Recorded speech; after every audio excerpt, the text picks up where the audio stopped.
Hello, everyone. My name is Zero. I've got Sanjan and Jill on the couch with me.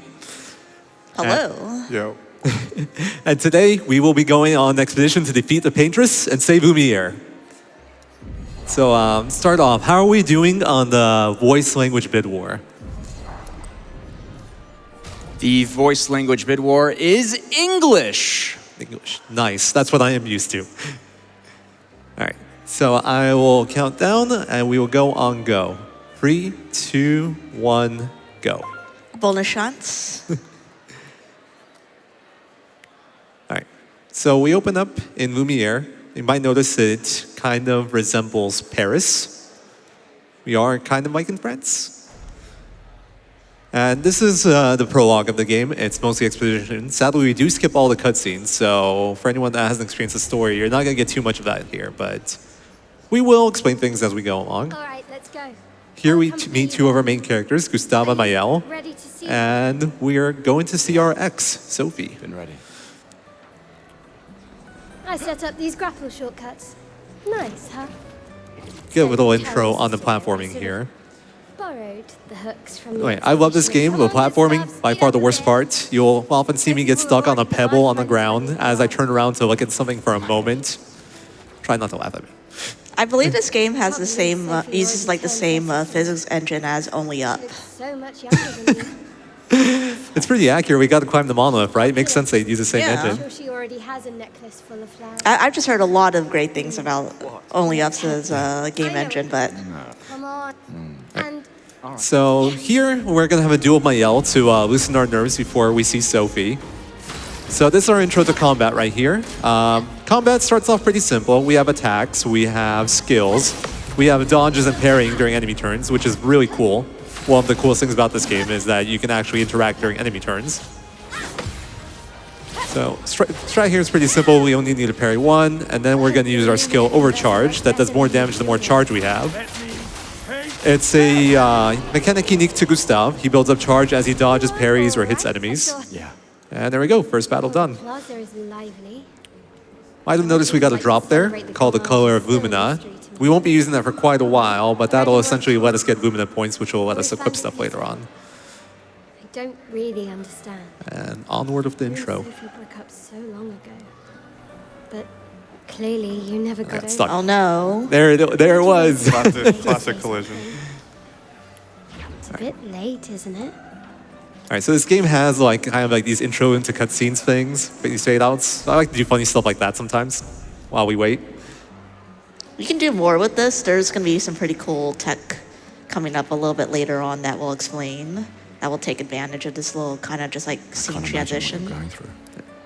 I'm fine. Yeah, you can do menus during it pretty much. I'll be trying to squeeze things in as I go along, but that will be later. Right now, you can't even open your menu, so that's not really something that's relevant. Oh my God. Are you fine, Zero? No, I'm not. I am not fine. Mostly. To contrast Sophie, I am not fine. I am taking a bit of like a more difficult path through here just to cut out some corners, but you can get stuck on stuff. It happens. The really cool thing with just like the small optimizations is just like there's not only just like the obviously just like parrying and battle and optimizations. There's pretty much finding the best pathways to get through here because there's a lot going on in this area. The Paintress? So we should maybe talk about the category a little bit. So we are playing Expert, which is pretty self-explanatory. The whole run has to be done on Expert difficulty. Stuck in the same. And we are playing Glitch, which I think nowadays is more accurate to say like no major glitches because we do some minor stuff, but nothing major, nothing that affects core gameplay. This game does have a lot of really cool glitches. It's just using other categories. There's a lot of skips, a lot of boss fight skips. There's even a pretty much infinite stack glitch that you can do on older patches, but we will not be doing any of that stuff because we are honest gamers. Let's at least check on And we like a challenge. apprentices. Oh, to be honest, the glitch categories are actually kind of harder in some ways. I All know. right. So Mayel is kind of like a duel addict, so she wants to duel us again here. 1 year out. But this one is optional, so we are gonna do that. Lumi has. Besides, Right. should. So most of this game is played on controller, but some runners will also opt to also use keyboard and mouse for this game, primarily for handling dialogues because it is a lot faster to mash through the dialogue using your mouse. Yeah. So really, one of my favorite things about speedrunning this game as a JRPG speedrunner, when there's these dialogue boxes going, you'll see this white bar moving across the bottom. And that is actually a beautiful indicator for when you can press skip. So you don't have to mash like you have to do in a lot of RPGs. Yeah, take care of My darling sister. But the thing that Sanjan mentioned is there is this other quirk in this game where if you mash on like keyboard and controller at the same time, when you have a choice between like 1 and 2, it is actually not only fast for that option, but it'll make the next few text boxes skip instantly. So I will be trying to do it where I can. It's not super important, but it is a little optimization that can add up over the course of a run. You also like pre-position your mouse to like select dialogue options, right? Yes, for if it's not the default option, it's good to pre-position because it'll go on default otherwise. And in that case, I'd be fighting to my L in the prologue, and nobody wants that. All right. So what about the plot? We completely glossed over the Gommage, but yeah, so we got Gommage. So the whole premise of this game, for anyone unfamiliar, is that there is a monolith with a paintress, and every year she paints a new number counting down from 100. And every time that happens, anyone that is that age basically gets erased. They turn into flower petals. And the Gold Lumiere and Expeditioners, they send out an expedition every year to try to defeat the paintress and stop the Gommage. So that's why we're here now. And things didn't go well. That also didn't go well. I'm not supposed to fail that parry. It's a good start when it's the first one of the run. Yeah, so not failing parries can be impactful, especially in this category, because if you fail a parry or like get hit with damage, you lose the 20% bonus. So if you in the battle, if you do not get hit or you parry everything, you get a 20% EXP bonus, and that matters quite a bit in this speed run. Yeah, Early on, you can work around it, but for later on, you have to do a large majority. I believe a large majority of the bosses hitless. Yeah. Or like these first two fights, it doesn't affect the EXP route at all, because that one, he gives like 1 EXP. It actually gets you nothing extra if you, wow, I've never gotten stuck in that spot before. It gives you nothing extra on that fight because it gives you so little. And next one's like 10 XP, and the 1 XP extra you get from that isn't relevant. But later on, it becomes relevant, and past this next fight coming up, I will have to be very mindful of not getting hit because it will mess up the route. There's a specific threshold I want to hit before the boss in the next area that I will not hit if I do get hit to like more than I calculate for here. That's new. All right, I am going to restart the game because we just crashed. That's unfortunate. I have actually never had a crash with this game ever before. So, well, that happened. It's not too bad. This game does have autosave, so we're not going to lose too much. I'm just hoping that doesn't repeat itself.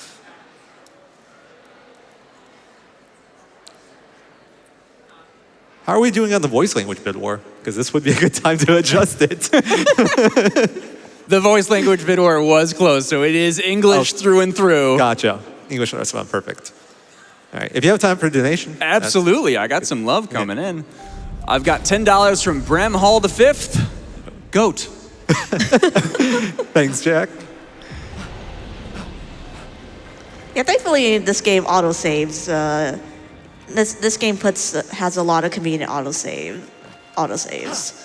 Probably some not as good later on, but especially in the beginning, there's plenty of really good autosaves because the autosaves pretty much after some plot points and then before and after battles. It's a bit of a mixed bag. It's blessing and curse because it can overwrite saves that you want pretty often. Oh yeah, we also get a new character here. She's named Lune. She's kind of just like your elemental mage. Okay, something's off. I did too much damage there. I think I might not be on expert. Let me see. Yeah, we are an expeditioner. Okay. Okay. That's a little cheaty, but it changes almost nothing in the early game. So that guy normally doesn't die unless you get a crit, and the first one would have died essentially the same way. I am sorry for cheating, but it doesn't really change anything in the intro. None of the fights, it's not a big deal. It's not worth resetting over.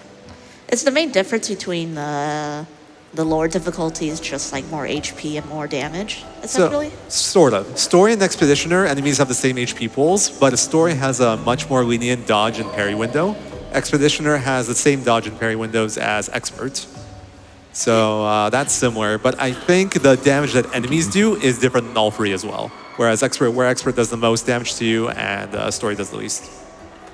That guy's supposed to jump down. That normally doesn't happen off Actually, no, I think I know why that happens. A house? Looks abandoned. So you have to battle. So I think usually that enemy jumps down, but if not, you have to jump up and face them up here, right? It's my fault because I was practicing and I didn't start. I didn't reset the game. Wait, I just crashed though. I should have fixed it. Maybe crashes are special. Yeah, I guess so. I guess the save kept it. So these guys normally drop down, but there's this quirk with this game where if you like do a playthrough and you like get to a certain point, and then he drops down, that enemy will not jump down again until you reset the game, pretty much. Well, that will if you help. start a new file, it won't happen again. So when you're running this, there is a spot where it's pretty important for an enemy to jump down. It saves you a lot of time. So you kind of have to reboot the game every time.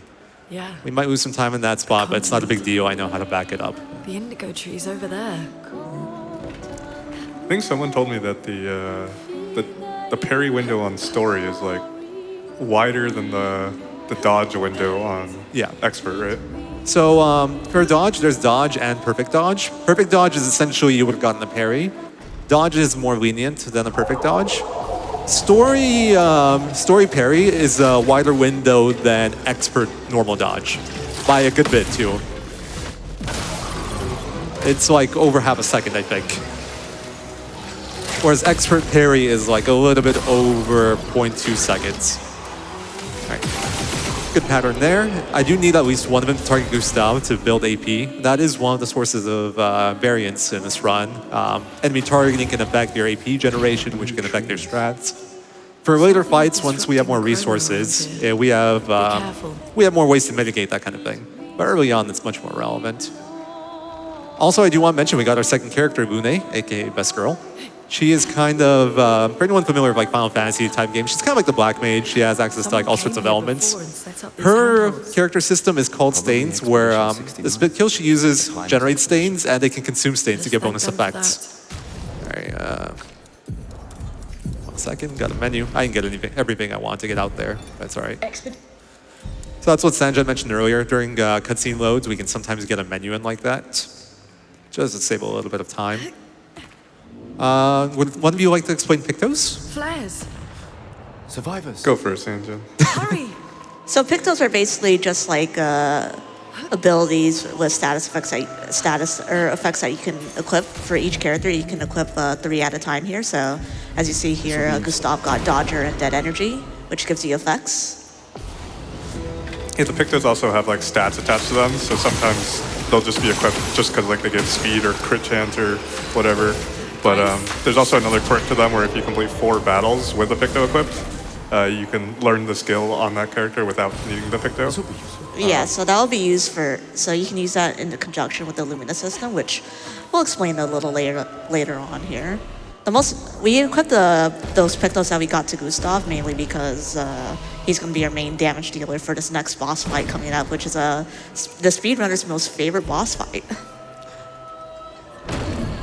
This a little off, that's fine. So yeah, here we have the classic, just like learning skills. So in this speedrun, Lune's gonna, for the most part, use fire skills. We'll have a little bit of varying skills. And we gave the powerful buff to, we had Gustav learn the powerful buff, which is just basically increasing damage. Alright, so this year's Avec is the first boss that we fight, and it's also like the biggest preset point between all the categories. Because essentially, if we want a fast fight, we need to get a crit. If we don't get a crit, we lose close to a minute. We will obviously continue in this setting, but it's not just about the crit. I also need to get HP low enough for the crit to kill, and I need to have enough like charge and AP so I can do everything I need. Yeah, so we're trying to make sure that Gustav gets hits in here because so he has to pick the equipped where if the enemy is burned, the chance of him critting increases, and that's pretty critical to be able to kill Avec fast because at around 50%. once Vec hits under 50%, he's gonna just he's gonna just like gain a whole bunch of shields, and you're gonna waste a whole bunch of time. Yeah, he becomes a bit of a nuisance at 50%. It's like 40%. I actually want to get him a little under 50. Okay. Because my big overcharge will do a little bit under 40 with a crit. Gotcha. Also, my damage is looking really bad. Even with a crit, I don't think I'm getting it. Yeah, we don't get there. All right, I do need one Gustav target here, preferably from the... You know, I'm just going to reload this. This goes a bit of time, but I actually am not allowed to tank a hit here without messing up the XP round. So we're just going to reload. It wasn't going to be a good fight anyway. This time is the one. Surely if you get it twice in a row in practice, in the actual run, you get it. Right? While I was warming up here, I had all perfect fights. And that's how you know in the run it's going to be bad. All right, this is a better opening at least. So. Ready to evade. Is this attack better just because it gives you more AP across the board? Yeah, more AP. Yeah, it's a multi-hit attack. Ideally, they should have gone to Gustav, but it's fine. Because at least one of it will go to Gustav with this attack. Yeah, the spell is better at the start because it's AoE, so it knocks off 2 shields with the parry since it's a team-wide parry. Oh, gotcha. And yeah, more AP generation, more charge generation. Okay, what is going on with me? Apologies. At least this one we failed it earlier. Okay, I'm just gonna focus, I think, for this fight. I have never failed a Vex so much in my life.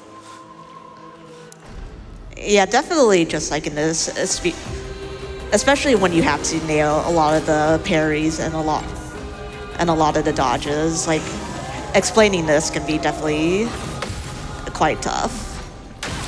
Yeah, speedrun as a whole is not super easy just because you have to hit very crucial parries in high pressure situations. It's not too bad. I think once you get comfortable, it's fine. You get used to the timing. It is a little bit more difficult when you're not at home, a bit of an unfamiliar setup, but still doesn't... I'm making it look harder than it is. Take cover. This guy's underplaying it. I tried doing this fight, and it was impossible. It's okay. It took me like 30-40 minutes to like practice this enough. Like learning this is definitely a curve, just because you have to learn many bosses' attacks. Yeah. I mean, the hardest part of learning this is just learning all the boss timings. After that, everything else you can take more or less slow. You don't have to do the fights fast if you're not comfortable, but you do need to master the timings for abilities because you will get stuck otherwise.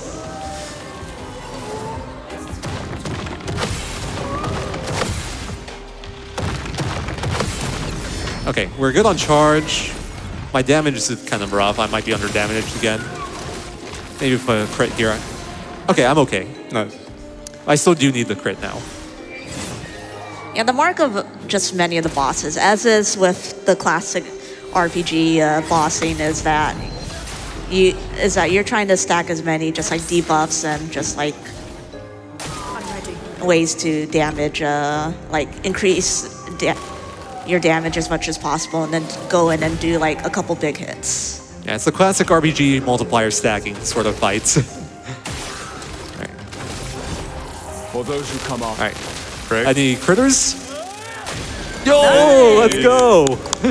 That was a 48% chance to crit, by the way. First try every time. So I do want to mention one status there that, well, we glossed over a few statuses we used. We gave Gustav 2 new skills. We gave him Powerful, which gives Powerful to the whole party. Powerful is just a flat 25% extra damage that lasts for 3 turns, very useful. And then marking the status mark that we applied onto Avec, that X. Next hit you do, it does 50% more damage. So I actually had to store that until it was time for the overcharge. I couldn't consume it before the overcharge, or I lose 50% of that, which is like 700. And that would make the fight not really practical anymore. We didn't see it, but if I didn't get that crit, or if I was short on damage beforehand, he would have basically gotten 7 shields. The Vesk would have kept on attacking me, and it would have been really slow. Yeah, I believe in the case you didn't crit, you had that backup setup where Lune had a bunch of AP, and then you would have just used Lune to break down all of his shields. Yeah, she would shoot a lot, burn all her AP, but the thing is, the remaining 700 damage to get through it, it's not easy to do. He does do this thing where he charges up his core and he regenerates, and you can hit that for like 450, but it's not enough on its own, and that the animation to that is pretty long. So, it's the backup can vary in how fast it goes. It's not too bad, but it's not fast, that's for sure. Oh. Yeah, it's like the primary reset point for runs, right? Because Yes. you lose like a minute if you don't crit there. Yeah, every category besides unrestricted, just at the higher level, just resets if no crits, because it is like a minute swing in the first 15 minutes. Unrestricted has infinite stats, so they just get a guaranteed kill. This will be useful. Yeah, so now that we've gone through the very fun, the very fun Vec boss, feel free to read a few donations. Yeah, absolutely. I've got $33 from BDud5. Yo. Good luck, Zero. Been a pleasure running and routing alongside you, and I'm glad you'd get to show off what you've cooked. Here's hoping Gustav returns with the milk this time. Thank you, B-Dude. Big shout out to B-Dude for, if we get the Simon percent instead of Met, he's actually the one that cooked up most of that route. So big shout out to him. Wonderful person, community member. Oh, don't you worry. The Simon percent incentive has been met, so we will be fighting Simon. Woo, let's go. You guys get to see Simon one shot. I've also got $500 from East Coast. Wow. Wow. GDQ, making everyone's day just a little bit better. Thank you so much for that generosity for WCK. Thank you so much. All right. Bit of plot. So we never really mentioned it, but our expedition kind of got massacred when they landed. Found Lune, and now we found a message that tells us to go here to find Mael. So we're going to get our third party member. Gonna quickly menu here. Yeah, so Mael's gonna be, so we just put most of the damage pictals that we had on Gustav and put it on Mael, because Mael's gonna be our sort of primary damage dealer for a little bit here. Do you know who left it? A message. Joe, maybe you can explain how Mael works, if you don't mind. Yeah, Mael is she's got stances. Like if you played Slay the Spire, it's a lot like Watcher, where she has like an offensive stance, a defensive stance, and purple stance. The offensive stance, Virtuous. I think, makes you take more damage and deal more damage. The defensive stance, I don't actually remember, and the pink stance makes you. The purple stance, Virtuoso, makes you deal like 200% more damage. I want to say. Yeah, 200% more damage. Offensive is like 50, so it's nice, but it's no Virtuoso. All right, got some crits, nice. I think the majority of the time she's spent being used, she's in the purple stance. Yeah. I mean, if I can get away with it, I do offensive. Purple is a little tricky to set up early because it requires then me to be burning. And that does take like extra time. So for example, here, offensive is good enough. Also, that was the Curator. He's an important character that's kind of in the background throughout the whole game, but that fight's kind of a tutorial fight. Introduced jumping to us, which is like a new form of like dodging parrying pretty much. Just another combat mechanic. A really cool thing about the Curator that's unique is that it's the only enemy in a normal like any percent run whose stats change based off your level. So I actually want to be lower level when I fight him, and that was one of the routing changes that we made. We cut out a little bit of EXP earlier and move it later so we can have a faster Curator since he becomes weaker. Yeah, we get introduced to our fun merchants here. There's a bunch of merchants that you can fight here. Noko's the first example of it, and if you fight the merchants, they range in difficulty, but there's like special things that you can unlock if you beat them up. Yeah, this is the only merchant, only time we fight a merchant, but that's the Picto exposing attack is incredibly useful. It's kind of only used in Expert because we need that damage more. Expert, so the amount of the extra HP per Expert, like per difficulty, it changes based off the enemy, but 80% is generally like the estimate for Expert versus Expedition Story. Okay, so that guy, oh, he did jump down, nice. I was worried he wouldn't because the Lanceleers didn't jump down the Spring Meadows, but we are good. So this is another fight just for EXP. So I believe you don't do this in story mode, right? No. Just because you don't need the extra levels. Oh, nice. Yeah, it was a little slow to shoot. That's fine. He also gives me a Mael weapon, Ruler Rim, which is better than what she starts with, and that is very useful for some of the upcoming bosses, especially the fact that it's fire element. Weapons do have like abilities tied to them, but they don't unlock the first one until level 4. Second one's 10, third one's 20, and we don't have access to weapons that high level yet, so we're not going to mention those too much yet. Whoa, that was weird. So we haven't really mentioned this, but when you gain levels, you get stats that you can put into whatever you want. We'll be primarily focusing on might, because that's just straight up more damage. Agility to set up our turn orders exactly how we want them. We do have to balance it. It's not just a matter of stacking all our agility in to be fast. We want like certain turn orders for certain fights, and we aim for thresholds on bosses and enemies. So it's all very precise. If I'm a point off, it actually will likely break a fight.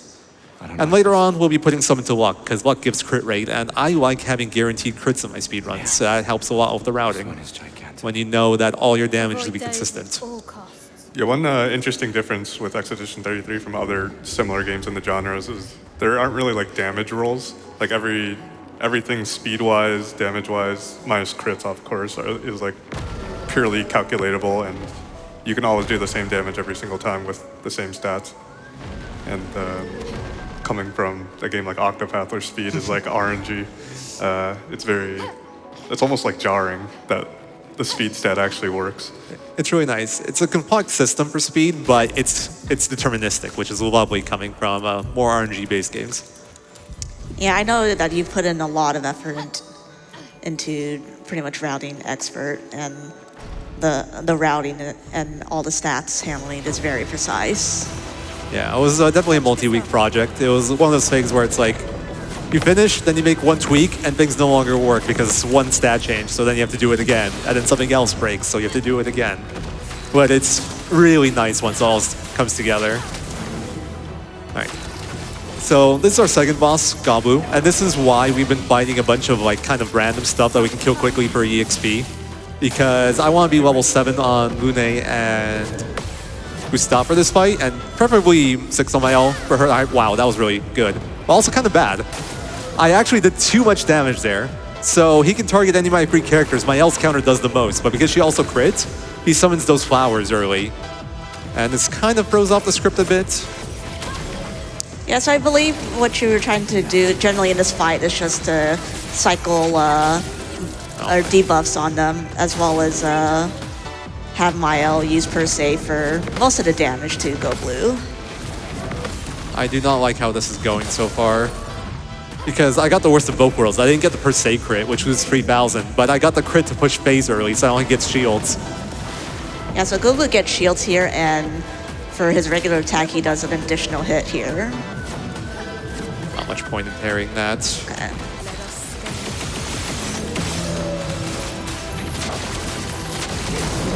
I guess one interesting tidbit is you might notice that Zero actually dodges sometimes, and it's because it's not countering is a time loss because it's an extra animation. So if it's not like necessary, he's not going to parry. Yeah, especially because like when you notice him doing parries, there's just like that slow down. All right, crits. Oh, that's close. I'm not sure it would have killed anyway. It would have been close. All right. That is rough. It's not fast Gabu, it's one of the slower ones possible. Oh, he's gonna get a lot of shields. This might be really slow. I need him to do an AoE preferably here, but I think, yeah, melee. I almost forgot he did 4. I reacted at the last moment. Do you need a flawless on this? I don't need it, but it's nice. Okay. Take him down. All right, it's not too bad. Yeah, a lot of these early bosses are quite RNG dependent because you don't have the tools to normalize your damage. Yeah. And you're pretty much just hoping for targets on the right people as well as crits. Yeah, like that first Mael per se, that did 6,000. If it crits, it does 9,000. It's a 3,000 damage swing at this point in the game. That's like a full Gustav overcharge crit. It's a lot. But that is the last fight where it gets really bad if you have bad luck. That one lost like 45 seconds To find you here. to like the good fight. But the good fight's very uncommon nowadays. Before, we used to make a detour for a weapon called the Demonarum. And that would take like almost a minute. But because it was lightning element and stronger for Lune, she would add enough damage that that fight was fairly consistent. You would get the good fight more often than not. Now the good Did fight's Naruto tell you rare. more about the village? Still possible, Other but than unlikely. red trees everywhere. You pretty much need the good Mael crit and some extra like crits or good targeting on top. We'll just have to think like Jestrels. But hey, we got the vet crit. We can't complain about the luck. That's usually more than I get. All right, so a little bit of plot time. We are trying to find a way to get to the monolith to fight the paintress, and we have to cross the water. Like there are oceans and stuff. So to do that, we want to get the help of Eskia, which I don't really know how to describe Eskia, but to get more info about that, we're going to go to the Jestral village, and Ancient Sanctuary is kind of the path to the Jestral village. So I explained Noko and the merchants. We haven't really explained who Jestrals are. no, not really. Speaking of SKA, can I provide a suggestion from Twitch chat? Sure. Can we get a $5 donation train on your favorite quote from Expedition 33? I want to hear them all. That is a great idea. I'm trying to think of mine. Harriet! Do you mean Harriet? Harriet's pretty good. I like What Lovely Feet, but I think that's everyone's, like, that's a great one, you know? My, what lovely feet. That's how you know it's a French game. I joke.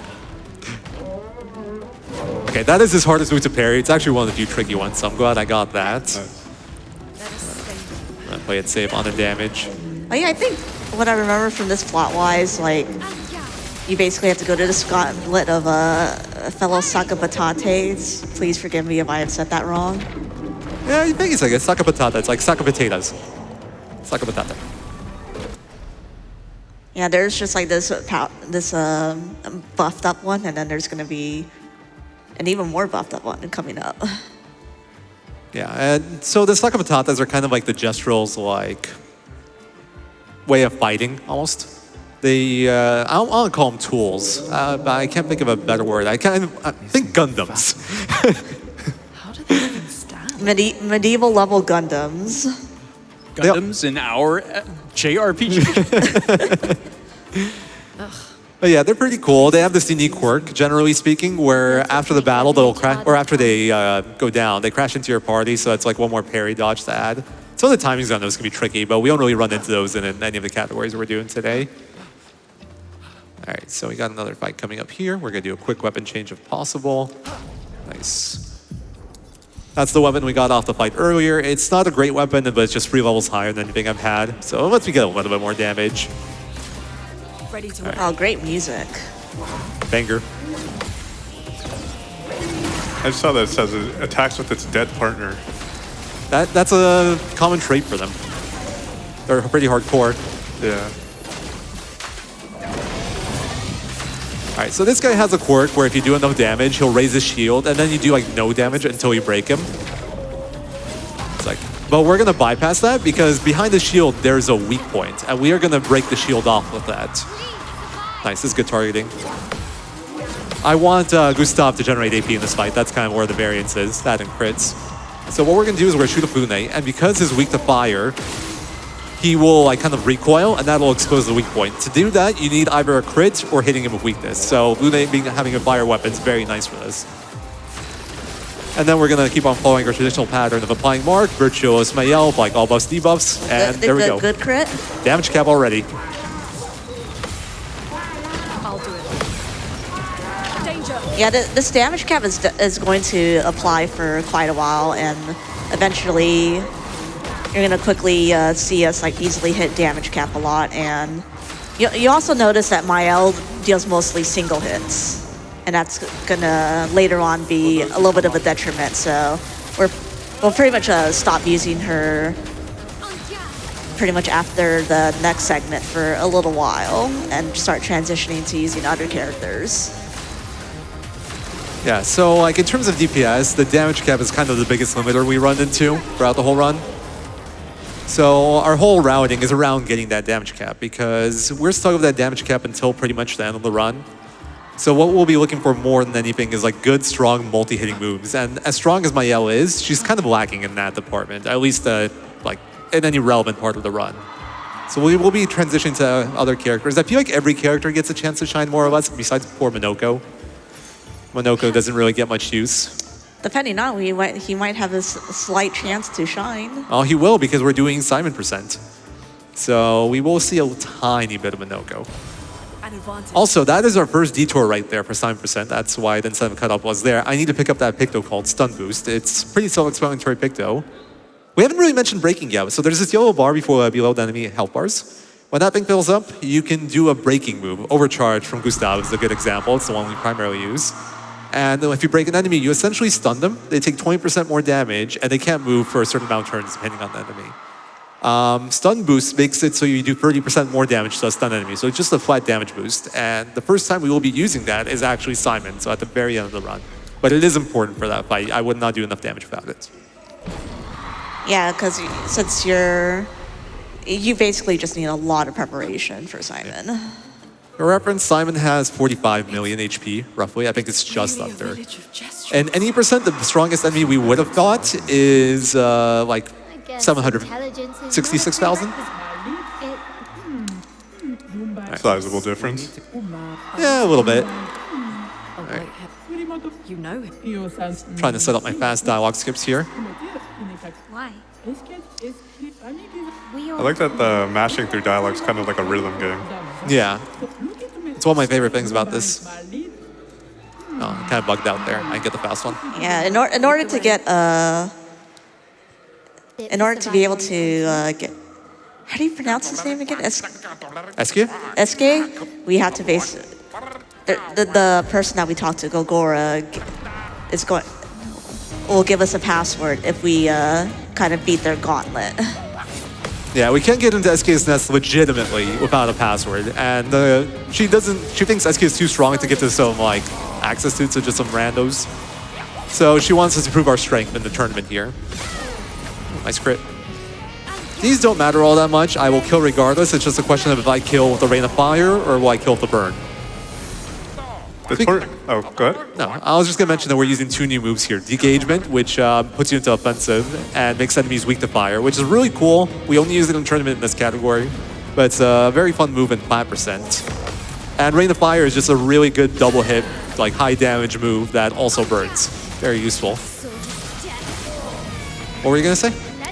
Oh, I was going to say, one thing is, I believe the winner of the tournament gets like a weapon specific to them.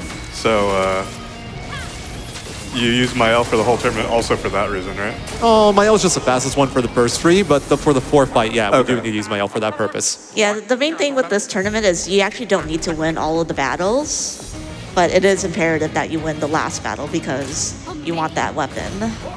Yeah, the first 3 you can just retry. The 4th one, it will continue with a loss because that's one of the like acceptable outcomes, and then you'll get the wrong weapon for it. I'm actually gonna make a safety save just in case. I'm not too worried about the fight, but it's incredibly punishing if you do mess it up. Yeah, if you mess up the fight and you lose, you basically have to go through. The autosave takes you all the way to the beginning. You would have to basically go through the gauntlet again. And I believe the weapon is pretty much required for this route because it starts you in purple mode. Yeah, it starts you in Virtuous. It's her best weapon in my opinion. I think in many people's opinion. Just make another save. Yeah, so I don't think we mentioned it, but on the more recent patches, you saw him like save and load in some places. You can't interact with the flag unless all the characters' dialogue has gone through, but you can bypass that by saving and reloading. Or reloading your save. Technically, we are playing on the most recent patch, so anything you guys see here, if you want to do on your PS5 or whatever casual playthrough, you can, assuming you have the same setup, you know? There we go, CL done. Things where it's actually not the optimal patch to run this game, but I feel like we have a bit of a gentleman's agreement in like the expert land, where we do run most recent just so everybody has, you know, fair playing field. There have been, there's like the dialogue thing that Sanjan mentioned. The first patch had a more powerful Sten Hall, which doesn't matter until Act 3, but that move got nerfed by 40%. And you're gonna see it in Act 3, we're still gonna one-shot everything with it after the nerf. So it would obviously save time if it wasn't nerfed. There's other things too, like there were some bugs at some point where Mune did more damage with immolation on marked enemies, and I think thermal transfer always give you an extra turn, regardless of stains. That was never really taken advantage of though. Yeah, so first off, we won the tournament. We met another one of our expeditioners. She ended up here after everything that happened at the expedition at the shore happened. Almost everyone died. She survived. She's been here. Also, we'll go into CL a bit more once we start using her. I want to mention the shop first because we haven't really talked about weapon upgrades yet, but you can upgrade your weapons in this game. You can do it by talking to a curator over there. And for that, you need to use catalysts. And depending on what level you're at, you need to use a different kind of catalyst and a different amount of catalysts. So we're going to have a really big threshold for a boss coming up where I need Lunate to have a level 7 weapon. So we buy 2 catalysts, 2 polished catalysts, that's like the tier 2 one, at the shop. And our money routing is kind of structured around affording all these shops. We also bought a Picto called Critical Moment, which is incredibly important to a speedrun. What it does is if you're under 30% HP, you get 50% more crit rate. Which sounds, okay. But it has some synergies with one of Lunate's moves that makes it incredibly useful. And there's some other stuff that's really good when you're at low HP. We'll be using all of that together to do massive damage.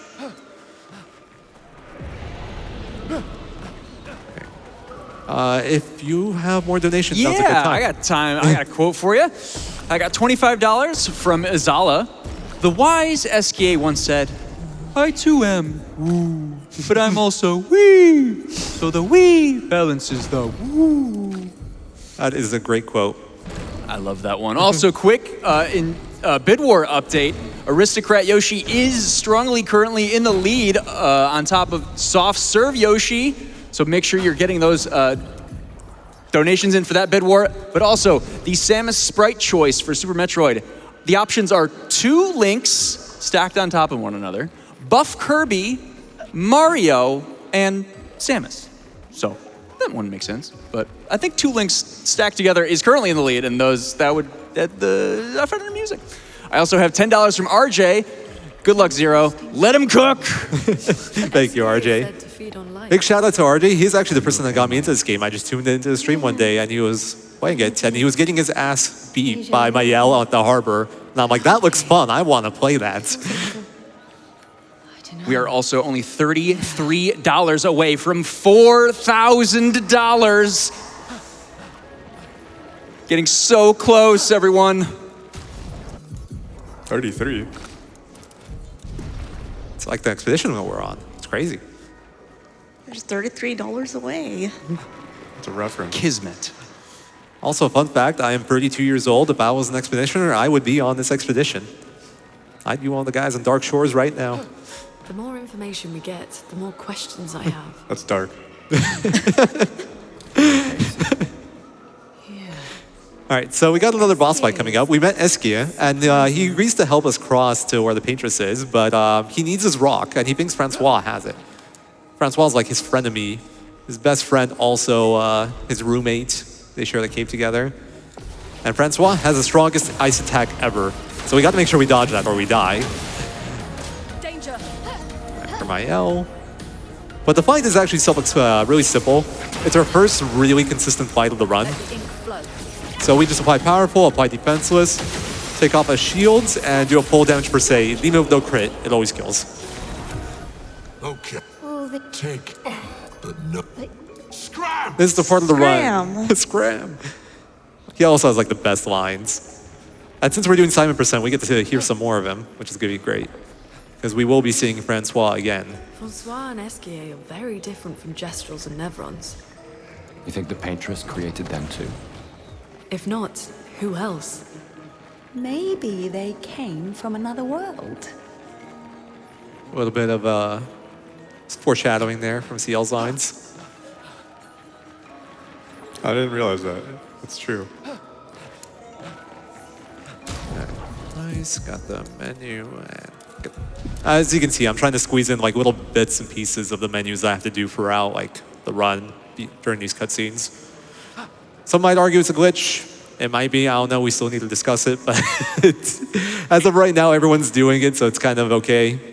And we have hit $4,000 raised for World Central Kitchen.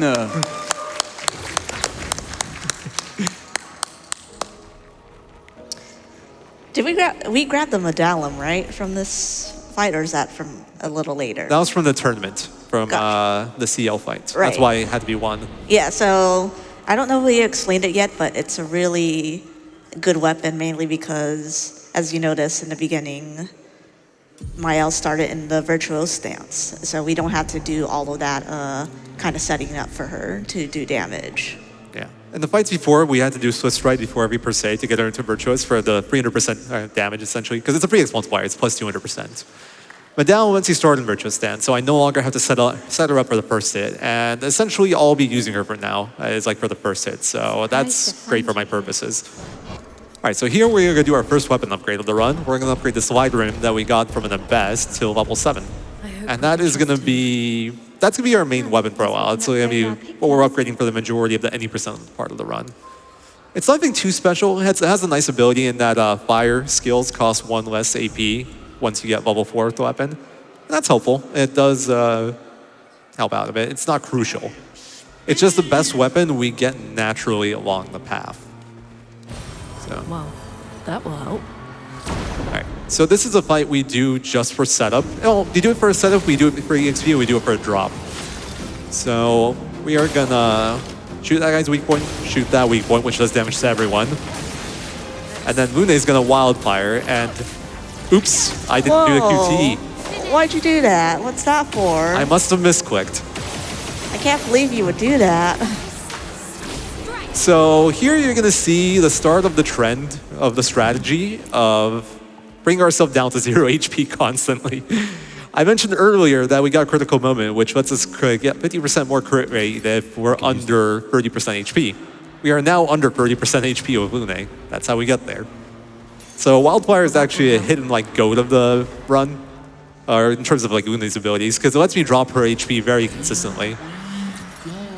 And then we're going to do some pickups here. We picked up a picto called Energizing Start right there. You can see it on the screen. What's the damage, the self-damage, like, based on? Is it just, like, HP based? It's based off your attack. The attack versus defense plus, like, Wildfire formula. I'm not sure exactly what it is.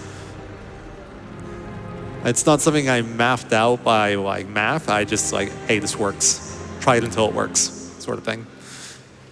Lune being able to crit is super nice because there's a lot of her skills that scale off of critting. One of the big ones being Lightning Dance, which hits twice as much if you crit, I believe. Yeah.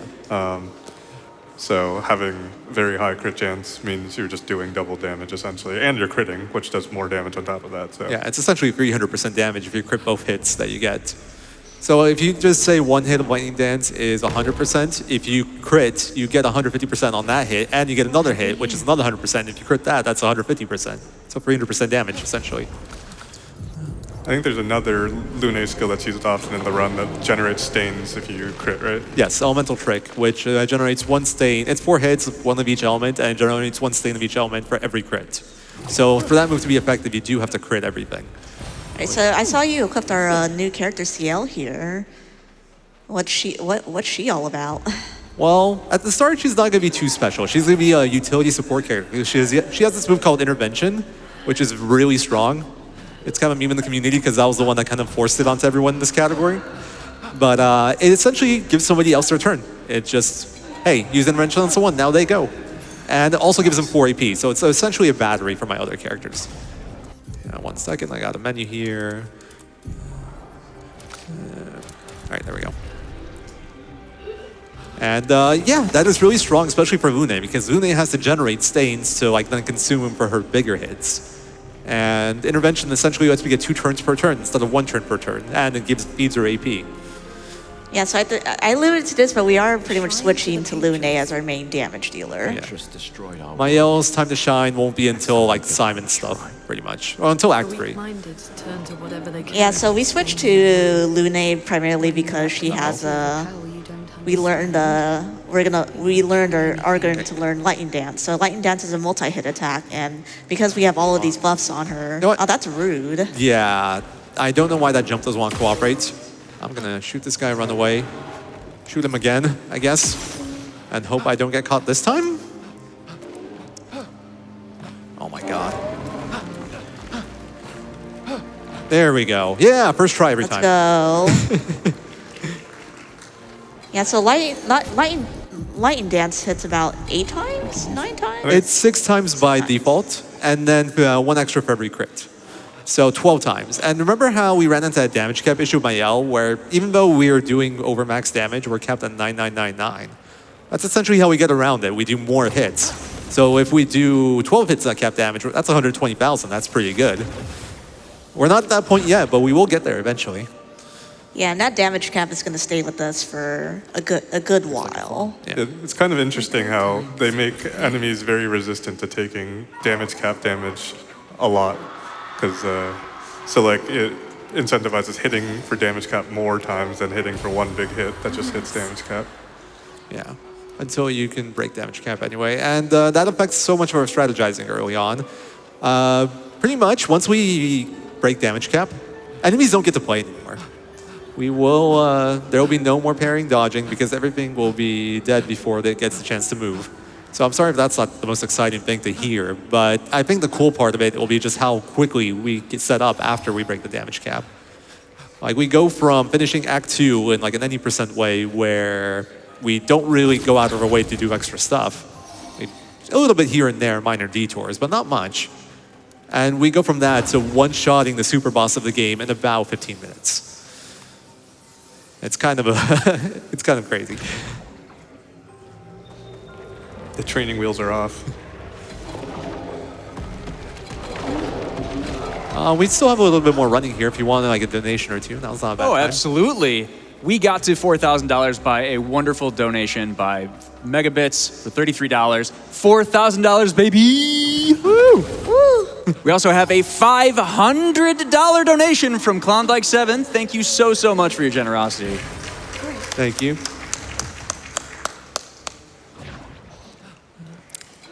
Got time for one more? Yeah. I've got $10 from Axebringer. I've heard of the Great Baguette Sword, a sword made of flour and yeast. A sword which requires no quenching, but a nice service to rest for a few days, and it'll become harder than most metals. Sounds like a good weapon to acquire. Pretty good weapon. Sounds like we need this weapon to get through this really scary, dark area. So here we got like our first quote-unquote real boss. Not to say the others aren't real, but this guy is extra scary. He's a two-phase boss, the first of his kind. Also unlucky no crit there. It's 75% chance. Bad opening. So I do care about like AP generation and extra damage for my characters here, so I have to watch how much I do. I'm gonna need to do a second parry. Normally you don't. Okay, I got 2 CL. I can work with that. So here I am watching the AP generation for my characters to make sure that I can set everyone up. But this is our first case of intervention here. We're gonna do that to give Luna her extra turn, get her some more AP generation. All right, gotta parry this. But yeah, the whole goal for us is to essentially set up our buffs of like powerful, if possible, apply defenseless, and do a really big lightning dance. And to do that, we need to have a fire, a fire, an ice, and an earth stain. But we also have light stains in this game, which we didn't really cover. And light stains are basically wild cards. You can use them for anything. So combination of immolation and ice lance gives me the free stains required. That's the best we can do early. So 2 moves to set up lightning dance, but you can see the kind of damage it does there. We just did 37,000.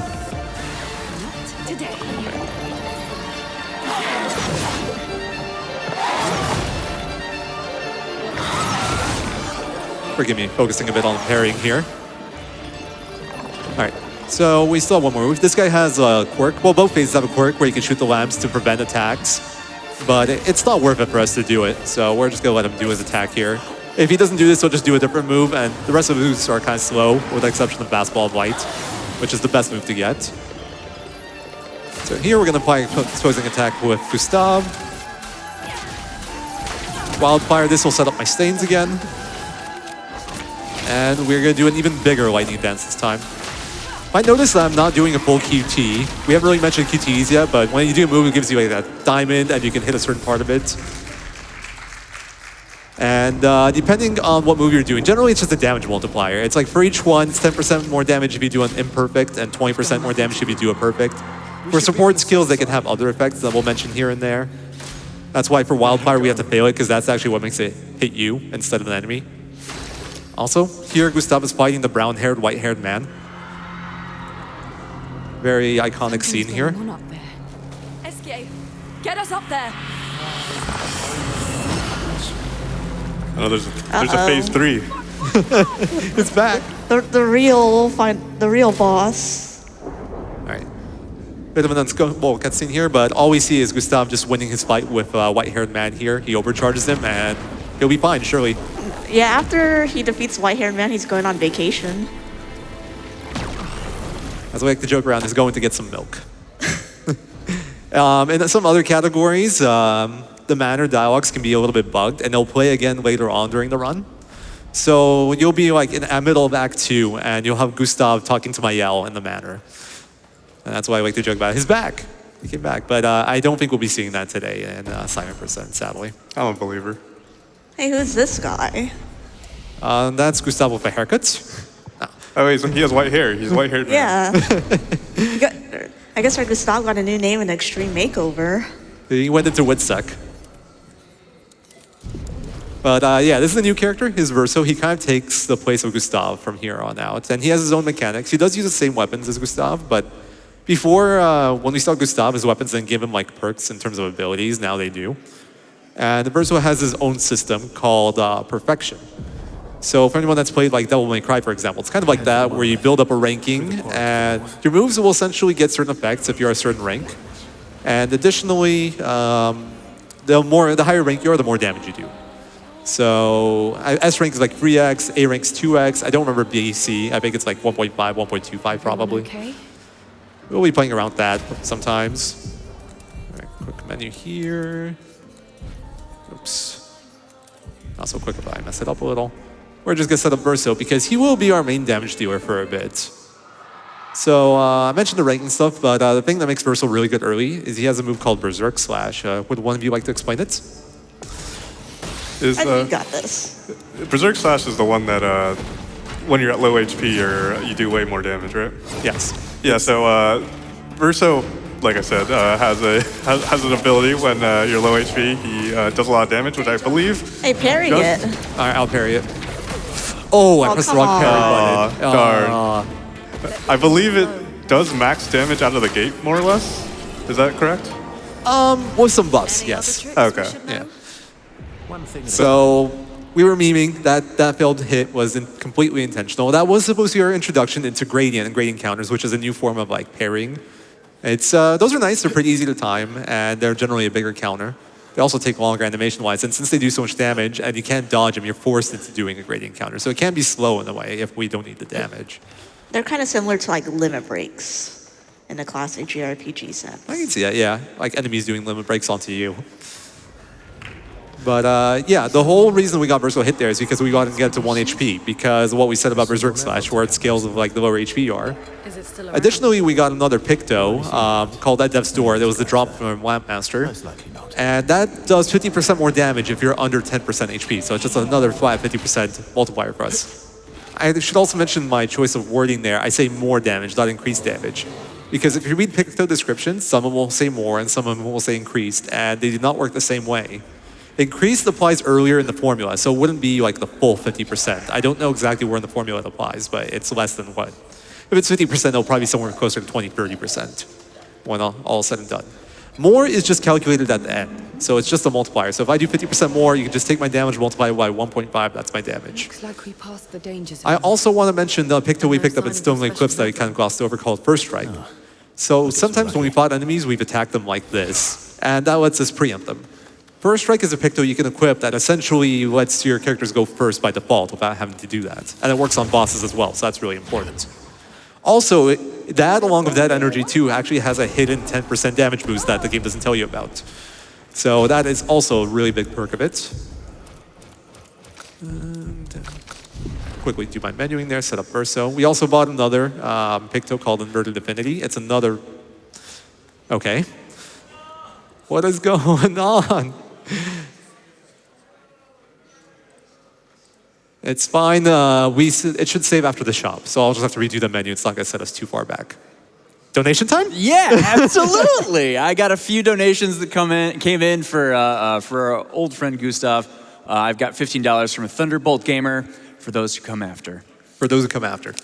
I've got another $25 from a mysterious benefactor for those who come after. For those who come after. For those who come after. And I have $25 from Eban for runs that come after. Runs that come after, right? We also just opened up a new bid war, Save or Kill the Animals for Super Metroid. If you are unfamiliar, killing the animals means that we will save the frames and the run will be faster. But if we save the animals, we get to see a lovely bunch of animal sprites on the screen. But it is out of the way during the escape segment. So get those donations in as you can.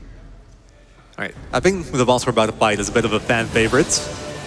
This is Duelist. There he kind of builds up to him. Verso mentioned the scary Nevron that he hasn't seen. He destroys the bridge and ambushes us. So first off, I hope you guys saw Verso's damage there, because remember when my L was hitting for 9999? He does that times 3 now. A little bit better. This will fall off a little bit because right now we do have Inverted, which I didn't get to explain because of the crash. But Inverted is 50% increased damage while you are inverted, and it applies Inverted for 3 turns. But Inverted isn't a positive status effect. What Inverted does is... One second, I gotta dodge. I can explain the rest of it. So what Inverted does is that Inverted, pretty much, if you try to heal your allies, any heals make you take damage instead. Yeah. So it's a bad thing. But funnily enough, for us, we can kind of use it in a favorable way, because sometimes we want to set up our damage by or HP by taking damage. So we'll be able to use healing to get our HP down. So the negative downside of Inverted doesn't actually bother us at all. Your turn to shine. All right. Some more use of intervention here. So there's 2 variations to this fight you can do. I'm doing the more stable, consistent strat. If I want to gamble a bit more, 1 second. I could have done intervention in phase 1, and then Verso could have killed in phase 1. I would have cut out 2 moves. I am not liking my amount of crits here. We're probably fine as long as I'm with 2 here. Nice. Okay, we're good. It would have been pretty crazy if I failed that kill. Would have been really low damage. Yeah, this fight is generally consistent. I think this is... I know a lot of people remember this mainly because this is similar to sort of based on the Dark Souls boss. I mainly remember this boss because it has very flashy, chain, dodging and parrying mechanics. And also this very cinematic ending. Yeah, super cool cutscene. Yeah, I feel like for me personally, well, obviously the music and the atmosphere of the fight is great, but what's really fun about the fight is that unlike a lot of enemies, the dodging and parrying is very visually and audio-wise accurate. I feel like a lot of enemies in the game try to trick you, throw you off with feints or sound cues, but Duelist is very straightforward. It's yeah, you can see when he's supposed to attack you. You can see when you're supposed to parry and dodge, and I think that makes it very fun for a lot of people, myself included. It was also one of the first skips found for the glitch categories, and a big part of why I went towards glitchless. So we're gonna bury Gustav's arm really soon. Don't worry, he's fine though. It's just spare arm. Yeah, he just lost his arm. Yeah. Yeah, he just lost his arm during his vacation. Yeah, the other parts of him are doing just fine. Oh my god. But yeah, Verso's kind of guiding us along. He tells us about a good burial spot here, and then after this, he's gonna tell us about his friend Minoko and how we should go and recruit him. So that's gonna be our next step, to go to Minoko Station. Yeah. But first off, I want to try the menu here. Nice, got it in. None of this is that important. If I don't get this menu in right away, I could just do it later. It's just a little bit more optimal this way. SK is waiting for us on the other side here. So when we upgraded the Light Room to level 7 before Landmaster, that was all we had in terms of polished catalysts. We just couldn't afford to upgrade it more because we didn't have the components, and there is no good way to get them quickly. But the 2 boss fights we did with Landmaster and with Duelist do give you guaranteed drops. So now we can fully upgrade our weapon to as much as it can go right now, which is level 9. To get to level 10, we need a new type of catalyst called a Resplendent Chroma Catalyst, and we just don't have access to that for quite a while. So Lune is kind of capped in terms of weapon level for a while. And we won't be upgrading again until we have access to Resplendence. Game introduces a relationship mechanic here. Now when you're in camp, you can talk to your other party members and you get some cool dialogue about them getting to know each other. You have some choices here and there. As you up the relationship, they unlock more gradient skills, although we haven't had our gradient tutorial yet, so it's kind of moot at the moment. But eventually they unlock some side quests, and that is going to be relevant for Simon % part of the run because we're going to have to do SKS quests for it. Right.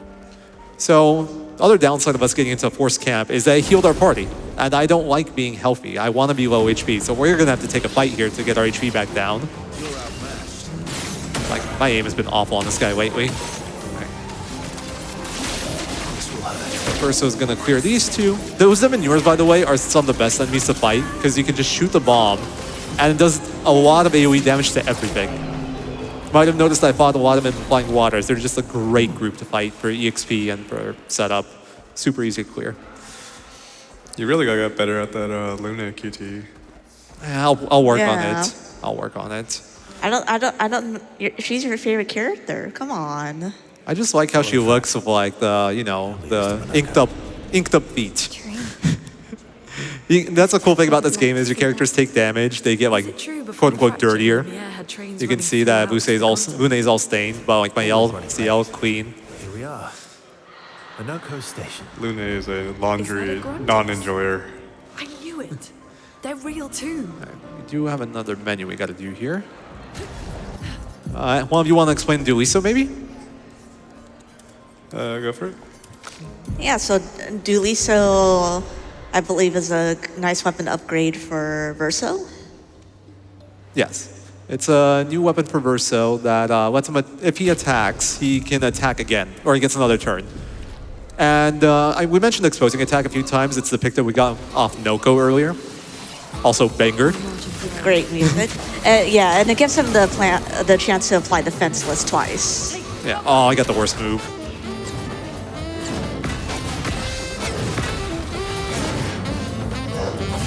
It's not only the hardest to parry / dodge, it's also the longest animation by like 6 seconds. Oh, dang. So, like, we're fine, but it does lose time. Yeah, so we mentioned that Verso's going to be the big damage dealer, but he's also going to eventually also become a sort of support character because he can apply he can apply like a lot of the defensive debuffs just because he can take two extra turns. Yeah. I mean, one extra turn. It's like Verso's good DPS. He did like 30,000 per hit, but Lune just did like 100,000, and that wasn't even her full damage. I didn't do a perfect QT. So yeah, she's quite a bit stronger. Now Lune's at the point where she's set up, and she'll be my primary damage dealer for quite a while. Yeah, so here I noticed you kind of just like respec and also made Lune quite a bit faster, just mainly because all of the stacking debuffs and the damage multipliers got it means that she doesn't need much to be able to deal cap damage, right? Yeah, that's a part of it. The other thing is I need a lot more speed for the fight, like 2 fights from now. Otherwise, the Red War will get an extra turn if she's under 475 speed. So that's like a threshold I'm aiming for. And I need to start investing into her luck to up her crit rate as well. Verso, why aren't you using gradient attacks? This is our gradient attack tutorial. We will be using one right away. We haven't mentioned it, but you can do a gradient by pressing R2. You might notice the gradient charge bar at the bottom of the screen. That fills up basically as you consume AP. And we will be using that quite a bit later on, especially with CL. But that won't be for a while. For now, we won't be using Lune's though, because Lune's gradient generates 1 light stain, and that'll give us the stains we need to do a big lightning dance. Also notice we heal this guy with Ice Lance. It's just the fastest thing we could do there. Oh, I forgot the menu.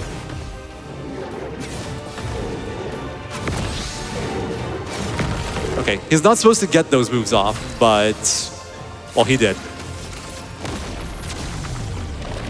What was supposed to happen is CL was supposed to go after Lune. I guess we just skipped here. Your turn to shine. My inverted is actually gonna wear off. It's probably fine. All right, we're fine. Yeah. Yeah, I do notice, like, generally when I watch these, you overkill by quite a bit, because this was mainly meant to be a tutorial fight. Don't forget to menu. Yeah, I'm just gonna do it along the Also, congrats on Monoko's start. It's not Monoko leader. So there's this like quote-unquote bug where if you never load a save at all in Act 2, you will have Monoko at the top of your party here. And every time you open your menu, instead of defaulting onto Lune, it'll default onto Monoko. And it's not important in terms of gameplay, but it does mess up your menuing. And it lasts for the whole run. There's no way to like fix it. But we did load a save because the game crashed. So we get Lune leader, which is a good thing because it's the better one, but it's also a bad thing because in all my practice, I've been getting Minoko leader. I'm not very used to this anymore. We'll be fine though. Ultimately, it doesn't make a big difference. It's just a comfort thing. All right, so we got Minoko. Now we're gonna make our way to Old Lumiere, which is the half of Lumiere that got split off during the fracture, which we kind of glossed over at the start. And I'm gonna do a quick menu, so maybe someone else can do a little bit of plot here. I don't really remember too much about what happens here, but your party's fixed here, and you get fixed healed, which is actually kind of a problem because Anyone still here? you like being low HP in general, but the game kind of picks which characters you get to use for this section, and you kind of just have to. Did you forget to? I forgot to do something. Yeah, I forgot to give people Lumina when I upgraded weapons. Gotcha. So that's a bit of a problem. I'm just gonna do a quick camp and fix it. If you got one or two things you want to read, feel free while we get this sorted. Yeah, absolutely. I've got a handful of donations coming in from the Twitch extension. I've got $10 from Necro83, no comment. I've got $10 from CDXX, no comment. I've also got $5 from Encourage, no comment. And I have $250 from Filaments. Woo! Why should a short marathon not warrant a full marathon donation? Good luck to all the runners, and thank you for an absolutely spectacular cause. Thank you. So real quick, the menu I missed. I forgot to upgrade my Lumina on my characters, so I couldn't equip everything I needed to equip here. Like First Strike right there. I had to backtrack for that. That is important for the coming parts. But we should be back on track now. Yeah. So so Lumina is just basically kind of just like just pick, very similar to the Pictos you can equip. You can assign, you can give characters extra Lumina. You'll notice when we get Pictos, like after a couple battles, you kind of notice that we saw, oh, Lumina, or Lumina learned, and then it shows those Pictos. So normally you can only equip like 3 Pictos, but using the Lumina system, you can actually equip those same Pictos as Lumina. You just don't get their stat bonuses. If you farm enough, you can technically equip every single Lumina in the game. It's a lot of Lumina you have to invest in your characters for that. And it's divided between your characters, so if you want to do it with everyone, you do have to get it for every character, but it's possible. We don't need a lot of Lumina for the run. We need like 4 for any percent. Since Cypher said I need a bit more, because I need to pump up my else stuff a little bit more. One of the great mysteries. Yeah, it's not too bad. It's mostly cleanly routed. We don't have to go out of our way for a lot of extras. It was just a bit of an issue because I forgot to do the menu. Minoko. Yeah, the main thing here is that you go and meet with white-haired, brown-haired man again. But I guess there were many more. So the plot here is that Verso tells us to like bring down the barrier around the monolith. We can go after the Paintress's heart, which is here in Old Lumiere. So that's what we're doing now. Then Minoko kind of messes up and destroys a building in a weird way, splits up our party. So right now we don't actually have full party access. We only have Lune, CL, and Minoko in one party, and Mael and Verso in the other. And we will have one force fight here, which is a little bit annoying for her, but it's fine. We're strong enough that it's not an issue. Or at least normally.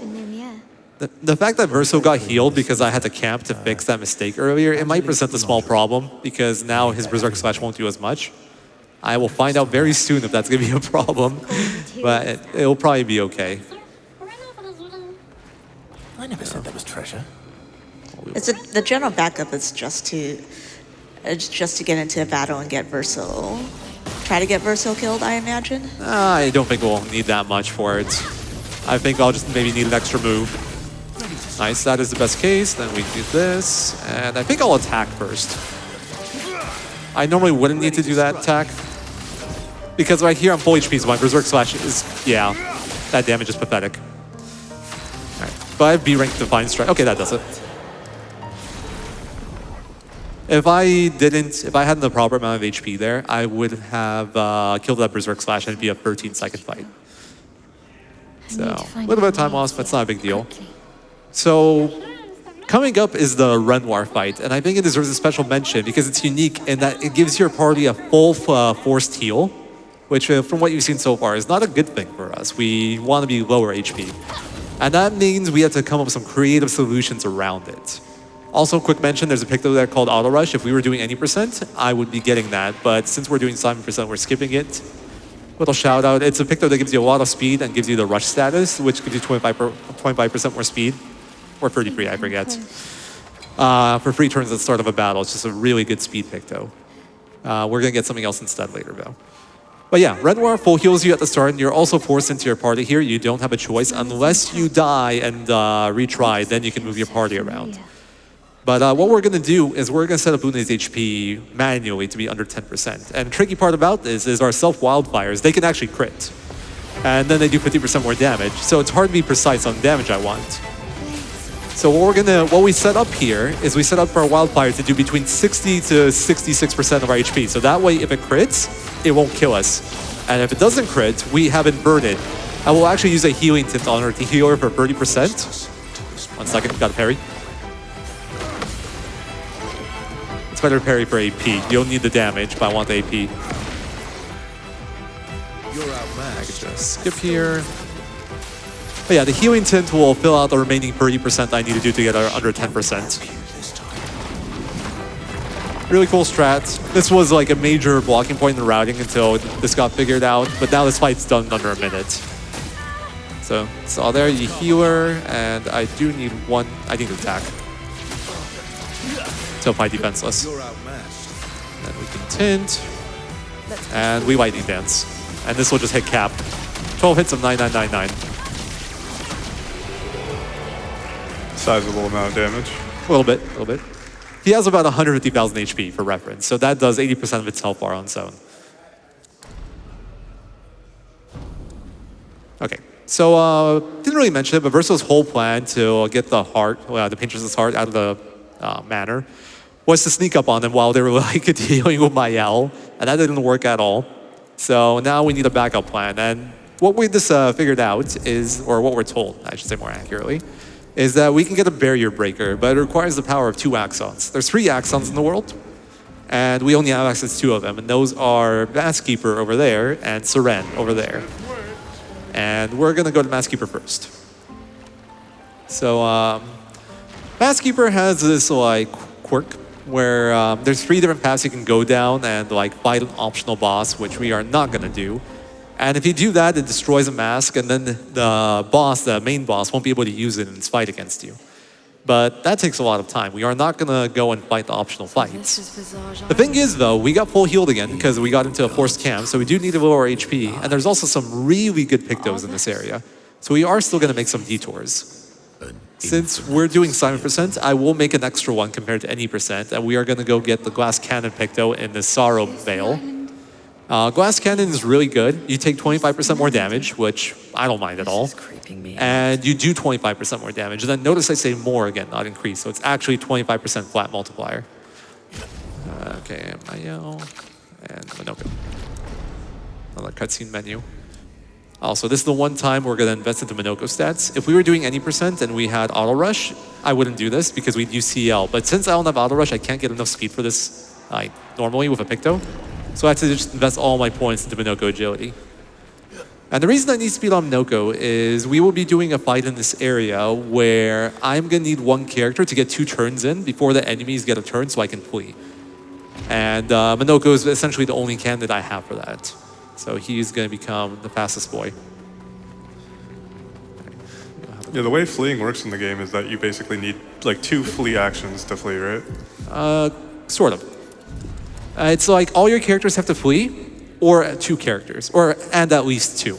So if you only have 1 character alive, that character has to flee twice. But if you have 2 characters alive, they both get a flee in, you're good. Okay. And the fight that Minoko is going to have to flee, our other 2 characters will be dead. So he is going to have to flee by himself, which is why he needs that speed. He needs 650. So this is a really long detour, sadly. It is necessary. Glass Cannon is really important for Simon. It's a big increase in damage. By the time we reach Simon, this will be worth like 9 million damage. So it's worth the like 1 minute detour for it. All the more damages are like multiplicative with each other too, right? So if you have like 2 more Pictos, then they would. Yeah. It'd be. So say you have like say you do 1,000,000 damage base, you have Death's Door, which does 50% more, so you're doing 1,500,000. Then you have Glass Cannon, which gives you 25% more, so you 1,500,000 plus 25% of that. I should have done it in another order where the math was easier, but yeah, it's a lot. They all stack. It's classic JRPG multiplier stacking sort of deal. All right, so now we're gonna go this way. We are gonna go get Confident Fighter. It's another very useful pick though. It is a increased damage pick though, so not quite as much as Glass Cannon, but it also is 30% increase, so it gives you more. It has a side effect of you can't be healed, which is actually not that good of a thing for us. But we still use it. Dang it. By the way, if you ever do a cutscene thing too early, it just kicks you out right away. You have to time it. It's not easy. But yeah, the big thing about Confident Fighter is that it gives you a lot of crit on the pick though. It's plus 20% crit. And it's one of the highest. I think this is the highest we'll find in any percent. I don't remember if it's the highest we'll find in Simon percent. But it's a very good, just like stat stick pick though. It gives you a lot of crit rates. And that is the thing I care about more than anything else. Speed isn't that important because of First Strike. You can't get attack because it's just not something that Pictos give you. The other defensive stats, I don't care because nothing should ever hit me. So crit is by far the thing I look for the most. All right, need a menu here, give me a moment. I know you've been trying to, or considering rounding out Confident Fighter, but it's just such a good pick though, especially for any percent that you kind of have to go out of your way for it. Yeah, I'd love to route it out because this detour I'm doing right now, we'd get to skip all of this if I routed it out. But there's a lot of challenges with it. The Picto itself is really good, but I also need somewhere to set up my HP, and the closest place is one of these veils. All right, so Urso's gonna heal himself. I mean, oops, he's dead. Fune's gonna, oops. Well, Minoka's just gonna get out of here. It's fine. It's one of my favorite fights in the run. It's so silly. It's like, what are these guys doing? You know, I'm just not going to deal with this. I'm out of here. Leaves him on the floor and he runs away. He's like the equivalent of a jungler in League watching mid and top feed. All right, so this is kind of new. This is something I realized recently. I can take this shop earlier instead of doing a later one. If I didn't have to buy recode. I haven't really mentioned recodes. Sanjan quickly mentioned it earlier. I respec my Lune stats. So in this game, you're kind of locked into your stats and like skill decisions unless you use a recode. And recode is just basically a complete reset. And they kind of tend to drop randomly from bosses and like even some normal enemies. We got like 4 drops, so we had no shortage in this run. But if I do get 0 drops, what I have to do is buy one in Old Lumiere and then adjust my menus a little bit. And since I didn't have to do that, they are expensive. They cost 10,000. I can take that shop there, and it's a little bit closer than the shop I would have to take in the Monolith. So a small little time save.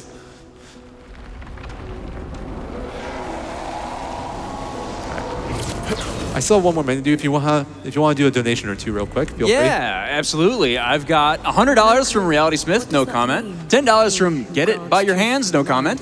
I've got $50 from Level Story, no comment. $25 from Faulty Sage, no comment. And I've got $25 from Pow, Trans Rights, smiley face. Yes. Thank you.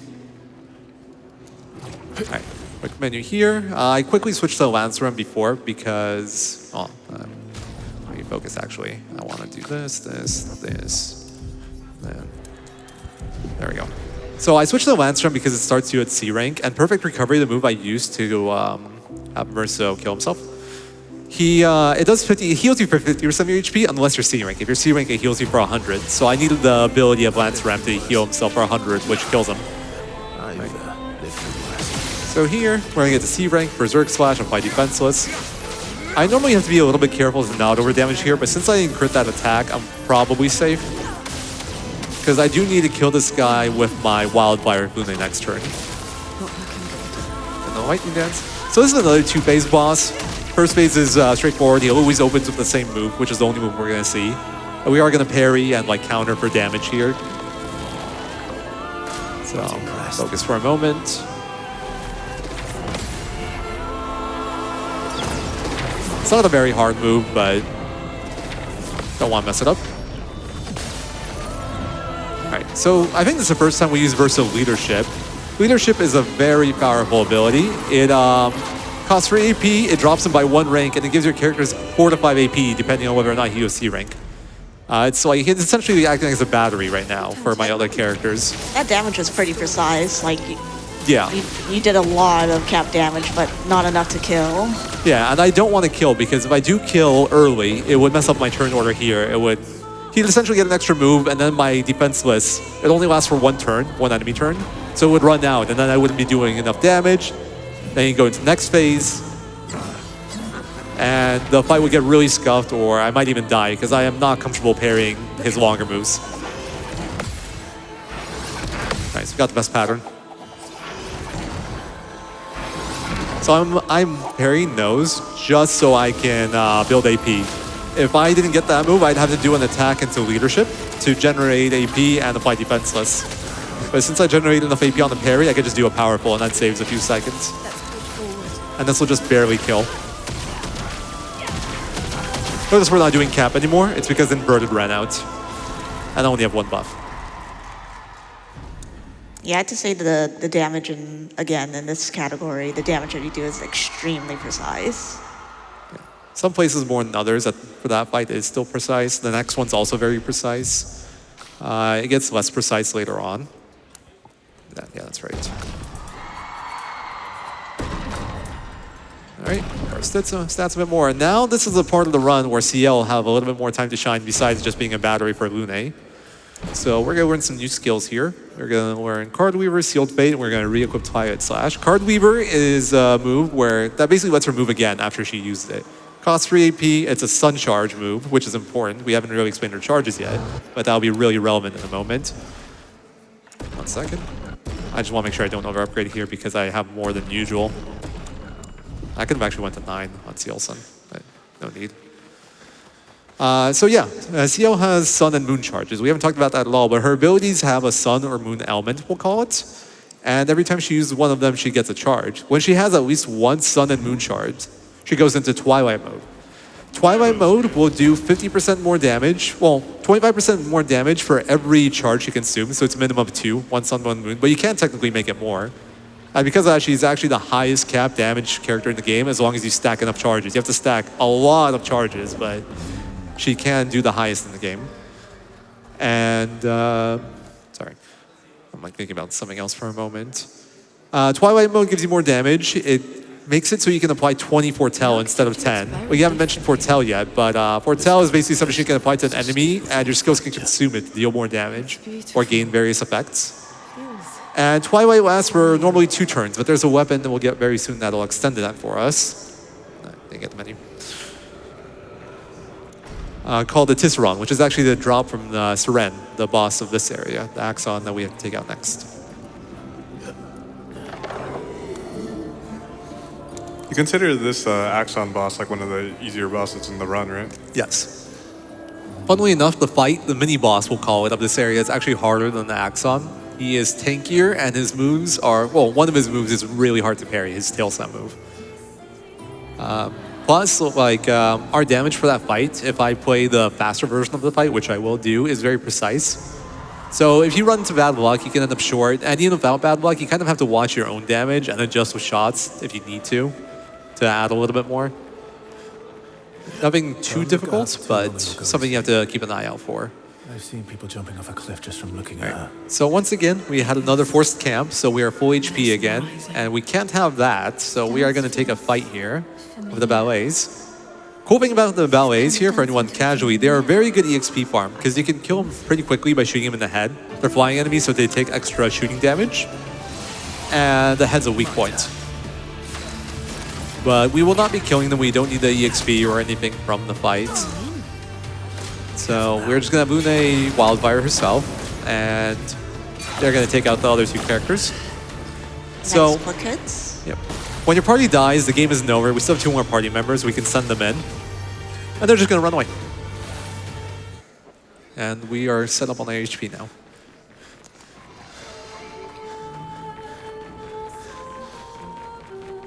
So I mentioned earlier, we are going to transition to CL being like a damage dealer. Now, Lune is still going to be doing more for at least this area.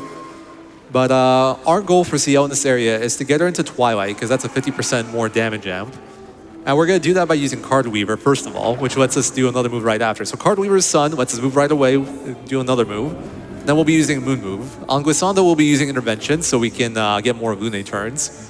because we need the damage there. We can't sacrifice any Lune turns. But on Seren, we'll be using Twilight Slash, which is just a cheap 2 AP moon move. All it does is just hit once. We're going to hit for cap, unless I want to lower damage intentionally, which I'll explain once we get there. But it's just a really efficient way to get her into Sun. And then her main source of damage will be her Gradient, which isn't all that strong on its own. It's not like a super high like base damage move, but combining Twilight, all our damage Pictos, everything we have so far, it does pretty good damage. She'll be hitting for about 7,000 per hit, and it's 10 hits. So 70,000 right there. And then on Seren, we'll also be doing another one of our new moves called Sealed Fate. It's a 7-hit move. It has a very good base as long as you're consuming Foretell, and it doesn't consume Foretell if it crits, and she will have a 100% crit rate, thanks to our Picto setup and Critical Moment.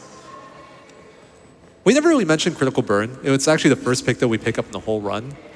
It lets you gives you 25% more crit if the enemy's burning. So up until Renoir and Old Lumiere, we were always setting up Burn because we needed the crit rate bonus from the Burn.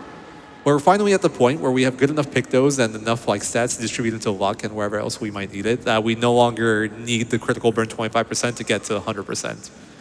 So Burn is no longer really relevant. It's still damage, but that's all it is now. Destroying a lot of the walls to get further.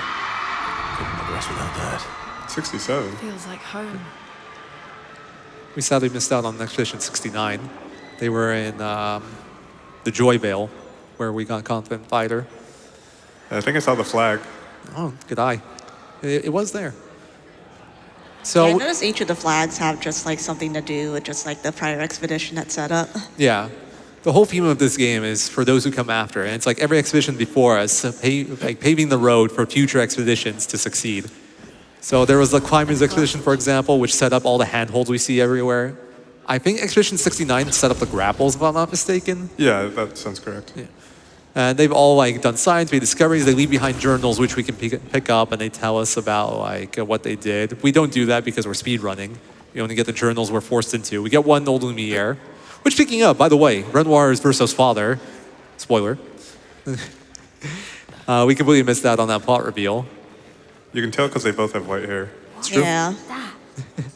Odysseus. It works for Seren. So he creates all of that for her. We should take it out. I'm trying to think where I can menu. I should normally menu on the jump earlier, but it does like this white, almost flashing screen, and I didn't want to expose people to that here. I can just do it whenever, I guess. So. And you get the store, first strike for SOS power. I think the main thing we just realized with Verso and Renoir, they just got there's just a lot of stuff going on with them.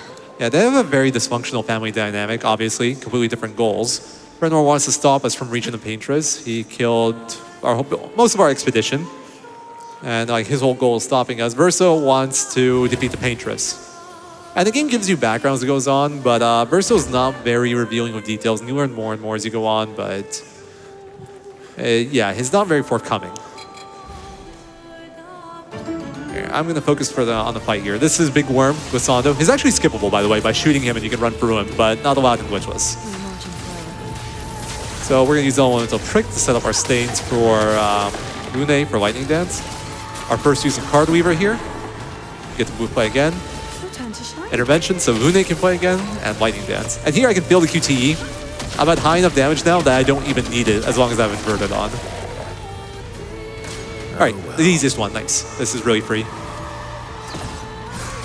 It's just free jump attacks. Jump attacks are generally very easy to dodge, and you get a lot of damage with this one too. One thing I do have to do, though, is add 2 shots here so I can apply leadership, because I do need AP on both CL and Lune now. So, first time we're using CL Gradient, check out this damage. That's 10 hits right there. It's not quite Lune damage, but it's pretty good. And it kind of fills in the damage that we are missing from Lune. Yeah, this boss is one of the tougher bosses casually, especially if you let it get hits, because it's kind of hard to easily parry Big Snake. The really bad move is Tail Slam. That's like a free hit move that has not the best indicators. You have to react quickly if you're not familiar with the move. Why am I floating? I just, okay, that was a weird camera angle, I guess. But he also has another gimmick where if he gets under 40%, I believe, he actually eats one of your party members, so then you're fighting with 2 people unless you break him. We never see that unless we mess up the fight and don't kill him off that last lightning dance. And if that happens, generally he's at least close to dead, but you lose like 30 seconds at least because the animation to eat someone takes a while. Then he has to generally do another move or take burn damage to die. And then he has to spit out that party member again. And all those animations add up to a lot of time. In terms of like optimizing battles, the biggest thing you look for is just cutting out animations wherever you can, especially from enemies, because enemies tend to have longer animations than your characters do. And speaking of cutting out animations, we have Seren coming up. So Seren's another, she is a 1-phase fight, but she has like HP phases, where I think under like 80 or 75% HP, I don't know the exact number, she'll go frantic, and her move pool will change into much longer, more dangerous moves. And there's another one at 25% that we'll never see. But for frantic, we're gonna make sure we transition into that off of a counter to her first move. Because even though her turn order will say it's 1 move, she actually gets 2 in a row. But if you transition to frantic, you actually don't, you skip the move, pretty much, next move. So you cut out one of her moves. And that's why I don't want to overdamage. If I overdamage, she goes frantic early, and I have to deal with like the long, dangerous moves. So I kind of have to watch here, make sure I don't overdamage. I'm gonna play it safe. I'm gonna do a weaker Twilight Slash. I think that's okay, but I'm gonna just lower my damage. So once again, set up CL for Twilight. Purposely failed at QT to lower my damage.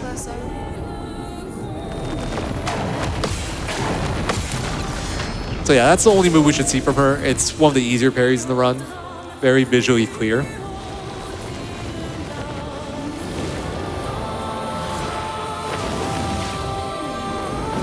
From here, we just attack. I actually don't need to leadership technically here, like a tint would be good enough, but I needed leadership just to burn AP so I can generate gradient. As you can see, I barely get it there. The leadership is a difference maker. And CL does her thing here.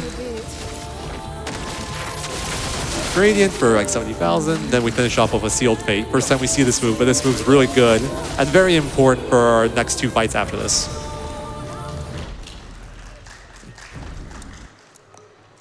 You cut through her like butter. Yeah. It's kind of funny because she's like the last Axon we fight, last enemy before the final like dungeon, quote unquote, and she's the easiest one probably. Because it's nice basically having another Lune in terms of damage. Yeah, it's pretty essential. Like Lune does a lot. She does 120,000 every 2 turns, over 120,000 essentially. But it's every 2 turns, so there is the economy problem. Even if you're using intervention every single turn, it's still like 120,000 a turn. And for reference, the next boss that we fight has 370,000 HP. The one after that has like 450. I forget because it's multi-phase, it's hard to judge exactly. But bosses are about to get a lot tankier. And so say we do Lune only, that's 4 lightning dances worth. That is a lot of HP to melt through. So we get to a barrier here, we get a forced cutscene, and then we get to go to the monolith and finally face the Paintress and you know, accomplish our goal of defeating her, ending the Gommage, saving Lumiere. I do have a quick menu to do here, but it's nothing long. So before we can enter the monolith, we're gonna have to fight what we like to call the Featress. It's a forced fight that just ends after 3 turns, where nothing happens. So what we want to do here is only have 1 party member, preferably someone really slow. In our case, that's Mael. So we're going to kick everybody but Mael out. All right. So like that. Yeah, it's sort of just like a scripted story sequence, right? Yeah. It's actually a shame because it's a great opportunity to set up HP. Like, you can still do stuff. She's just kind of unaffected. But it just doesn't work out in this category. Like Verso and Lune, they can take care of themselves with like perfect recovery and wildfire. But CL's trickier. So first of all, she has Confident Fighter. One of the side effects of Confident Fighter is that you can't be healed. So even though she has Inverted on, which would damage her if she got healed, it still won't let her get healed. So I have to take that off, and that's more menuing. On top of that, Featress is very picky about what moves work on her and what moves don't. So I can use moves to apply Foretell, and some moves will consume Foretell, and some moves won't. And that kind of affects how much moves can heal her. Oh. So some moves, she has moves called Harvest and Grim Harvest, which can heal your party or heal her. Harvest is like 40% plus some per foretell, and Grim Harvest is plus 30% plus for the whole party, plus some per foretell. And I was hoping to use that plus like a healing tint to set up her HP, because I don't want my whole party to die since I'll send in the next party. I want one person alive. And I need CL under 10%. But there's just no combination for this category that works. That would be worth doing. So we just go through like this. I see why you gave her the nickname. Beatrice? Yeah. Sadly, in Simon Percent, I have Minoko fast, so I don't want to use them here. But your characters get random blinds throughout battles. And one of Minoko's blinds is What Lovely Feet.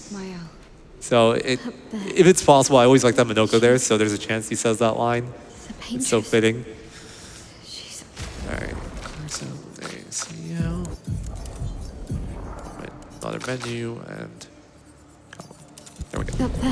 One of Minoko's like character sticks is like that. Like he's a foot collector, right? Of like different creatures and stuff. I just realized we completely glossed over Minoko because we never actually use him for combat.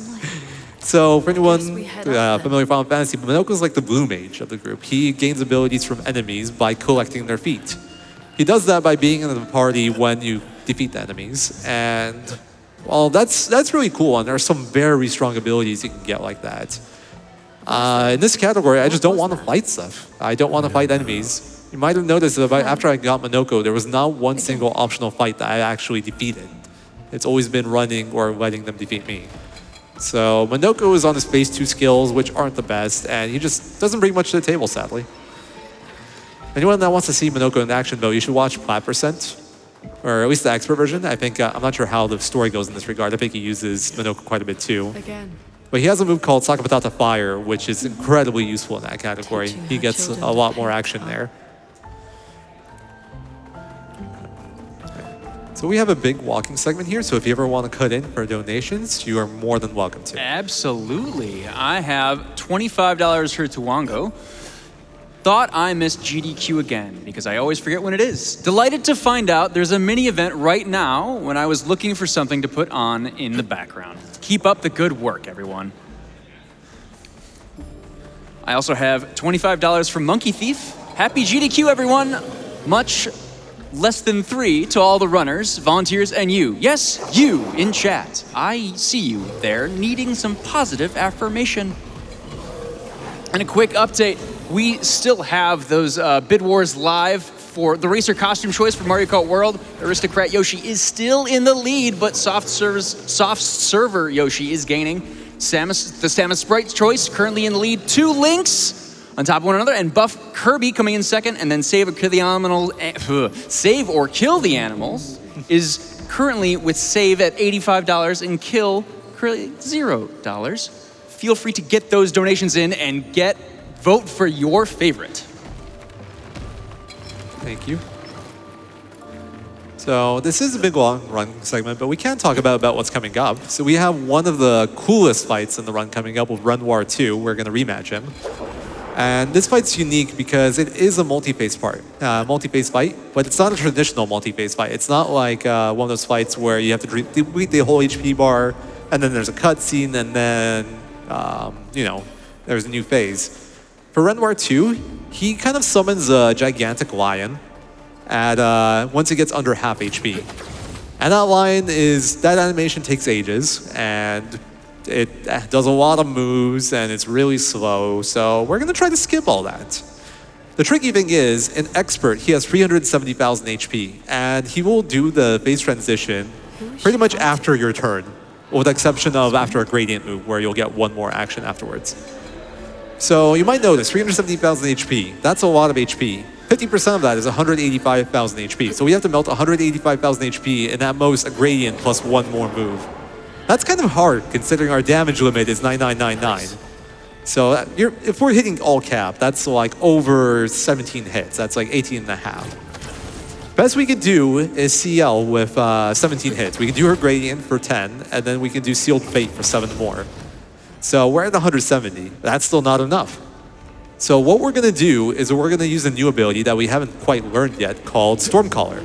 It is a Lune ability, and what Stormcaller does is that you use it once, and then until it runs out after 3 turns, every time you hit the enemy, it'll do like an extra tick of damage based off like Lune's damage. It'll be about 1300 in our case, and that's why we had to upgrade our weapon so high, because that damage is relevant. Additionally, we also want to make sure that Lune's... okay, let me go back a bit. So that is how we'll be filling in that missing damage to get that 185,000 threshold. But that's still kind of tight on its own, so the other thing we'll be doing is just shooting OCL, because that doesn't count as an action. We can throw in shots as long as we have extra AP. And then finally, we have to make sure that Lune is getting as big of a Stormcaller boost as possible at all times. So what we have to do is we have to intentionally make Lune the slowest party member so she goes last. That way, CL can kill before Lune's inverted runs out after 3 turns. So she always has the inverted buff. And we have to make sure Renoir never gets more than 3 turns, because then his Stormcaller debuff will run out. And it'll just not work anymore. So very precise speed setup there. I have to be fast enough to like get CL and Verso in before Renoir's 3rd turn, but I also need to be slow enough that Lune doesn't get her 3rd turn in before CL. And the thing is, after that, for our next fight, we're gonna need Lune fast again. So some fun speed juggling going around here. I picked up a Picto called Weakness Gain. The status ability of it is pretty irrelevant. It's not super useful, but it is a fantastic stat stick. It gives me like 170 speed and 17% crit. So what we're gonna do after this is, after the Renoir fight, we're gonna equip it to adjust our speed. So first of all, we are gonna take this flag here. We're gonna give CL luck. You notice her crit is 50%. When you factor in the critical moment, that's 100%. And same with Lune, exactly 100% crit. All right, and then we're gonna learn Stormcaller. If I was running any percent here, I would also learn, what's it called? All Set for CL. It's a very powerful ability called 6 AP, and it gives all 3 of your party members Rush, Powerful, and Shell. Don't care about the Shell, but Rush and Powerful in 1 turn is really strong. But because we're running Simon percent, I need to preserve his skill points a little bit more. So I am gonna hold off on that, and we're gonna just replace it with a manual Rush and a manual Powerful. And that will extend my Paintress fight a little bit, but it's worth it. So this here is just our HP setup fight. That attack that we saw there is the fastest attack that I found to get our HP low. There's some variants because he has one other one that's a little bit slower where he attacks 1 at a time. It's a chain attack.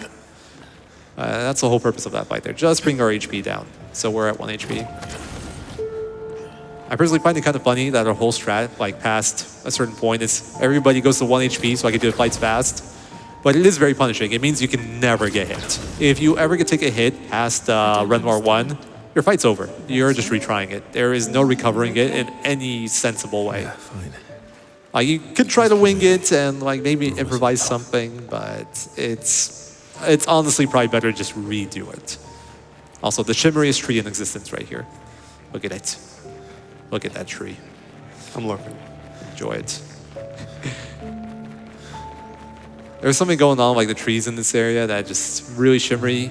If you turn up your settings all the way, it's less shimmery, but it's still pretty bad.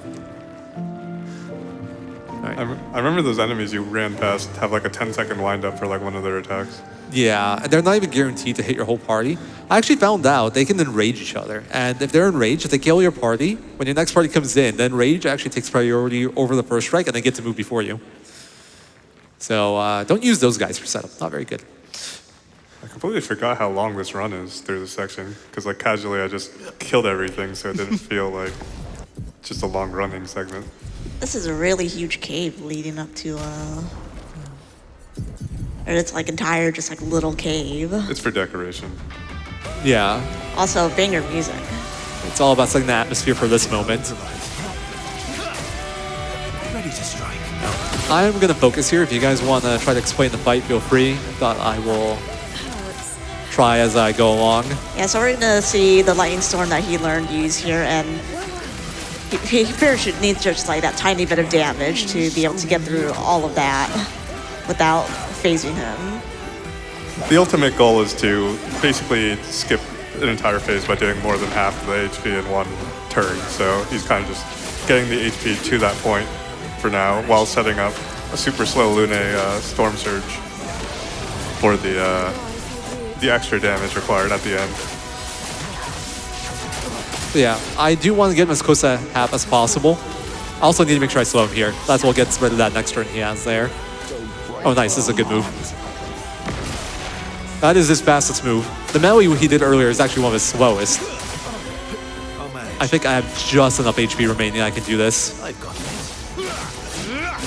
Yeah, look how close that is. Yeah, that's crazy. Oh, that's very close. Gradient here so that he doesn't do his next move. And there we go. No lion.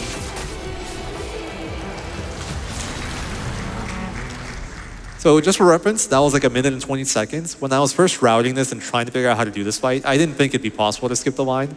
Shoutouts to Jan and Aishma from the community, kind of like, I think they did the most in labbing that fight out.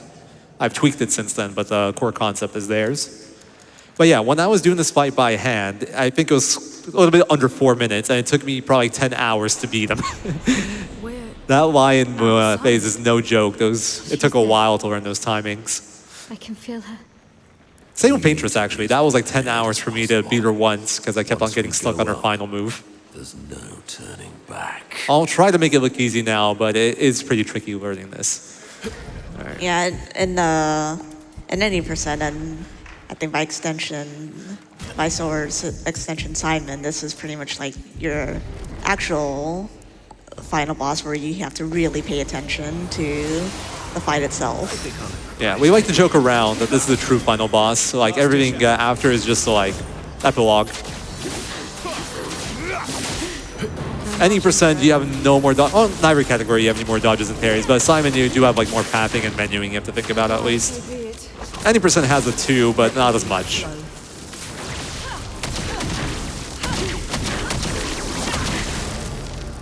So this is a multi-HP bar fight, right? So like, you spend a lot of the first HP bar kind of just setting up. Yes. 1 second, I gotta focus. Watch out. Careful now.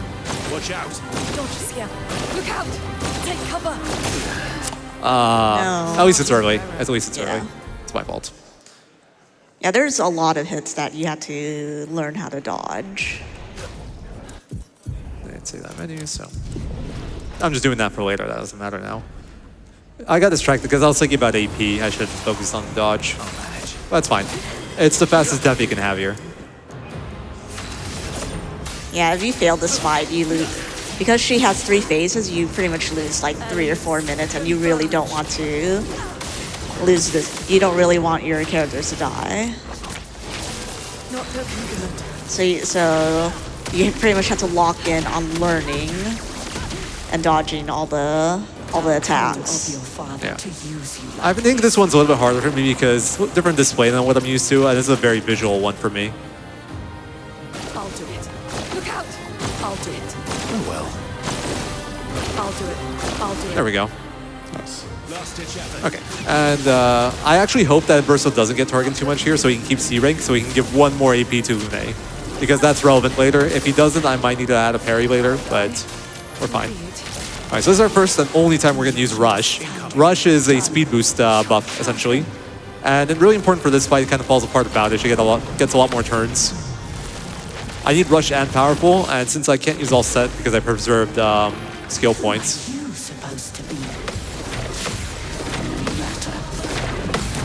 Rush into Powerful is my best approach here. Verso. Let's push forward. All right, so this will get her most of the way, and then CL will get her just below transitioning the phase. She'll have like 10,000 HP left, and that's intentional. Because I don't want to transition here, I want to transition by countering her next move. And what that'll do is, first of all, it'll give me a lot of AP, because it's 5 hits of AoE, but also it'll skip like her longest move in phase 2. She'll get 1 move less. You can't betray Verso like this. Damn it. Last one, too. No. I kind of forgot. Like, oh, if I die with everyone, I can just retry. That was the hardest one left in the fight. It's good, you got this. Thank you. Come on, let's go, Zero. All right, her tries the charm. No, for a try, Exhibition 33. That's 2 frees. This is the third free. Yeah, you gotta at least die 30 more times. Oh my god, please no. They'll never invite me back here again. Yeah, but it'd be a reference. True. Would be a good meme. How cruel of your father to use you. Shame, I had the best variation too for the previous one.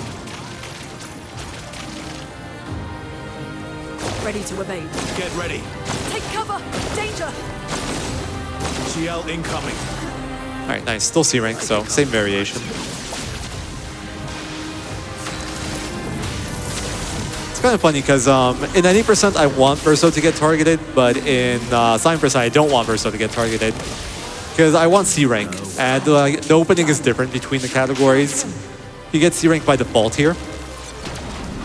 But 90% you're D rank by default, so you ideally actually get free dodges onto Verso normally.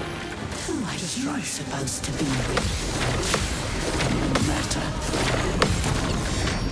Okay, so far so good. My turn. That hurts.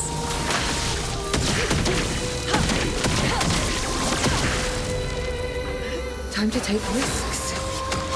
There's a little delay before you can do things when CL enters Twilight. Sometimes it throws you off a bit. Alright, round 2. You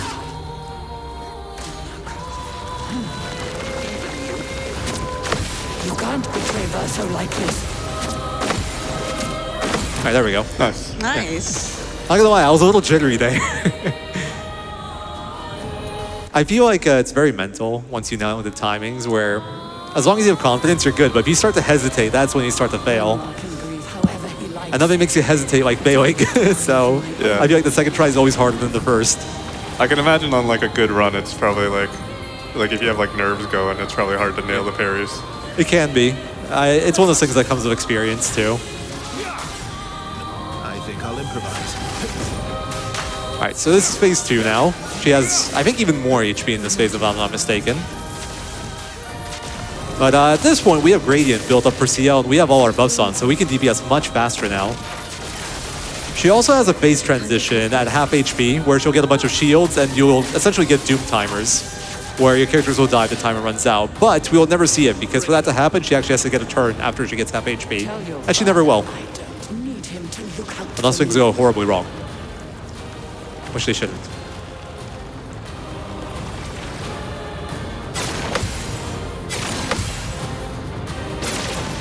Alright. And this is the move that Wall knew when I was learning this category. The one right here. Did I dream the fire? Is Verso still alive?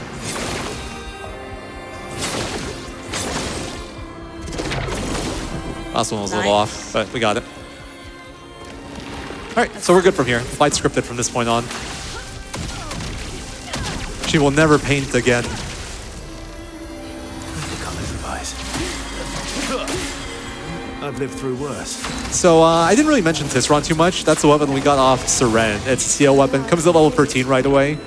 Really good weapon because it extends your Twilight. I don't remember both the effects, but every time you use a Moon move, it gives you an extra turn of Twilight. So the Twilight I got in turn 2 of the first phase, it's lasted right up until that sealed fate right there. Very big damage increase for that.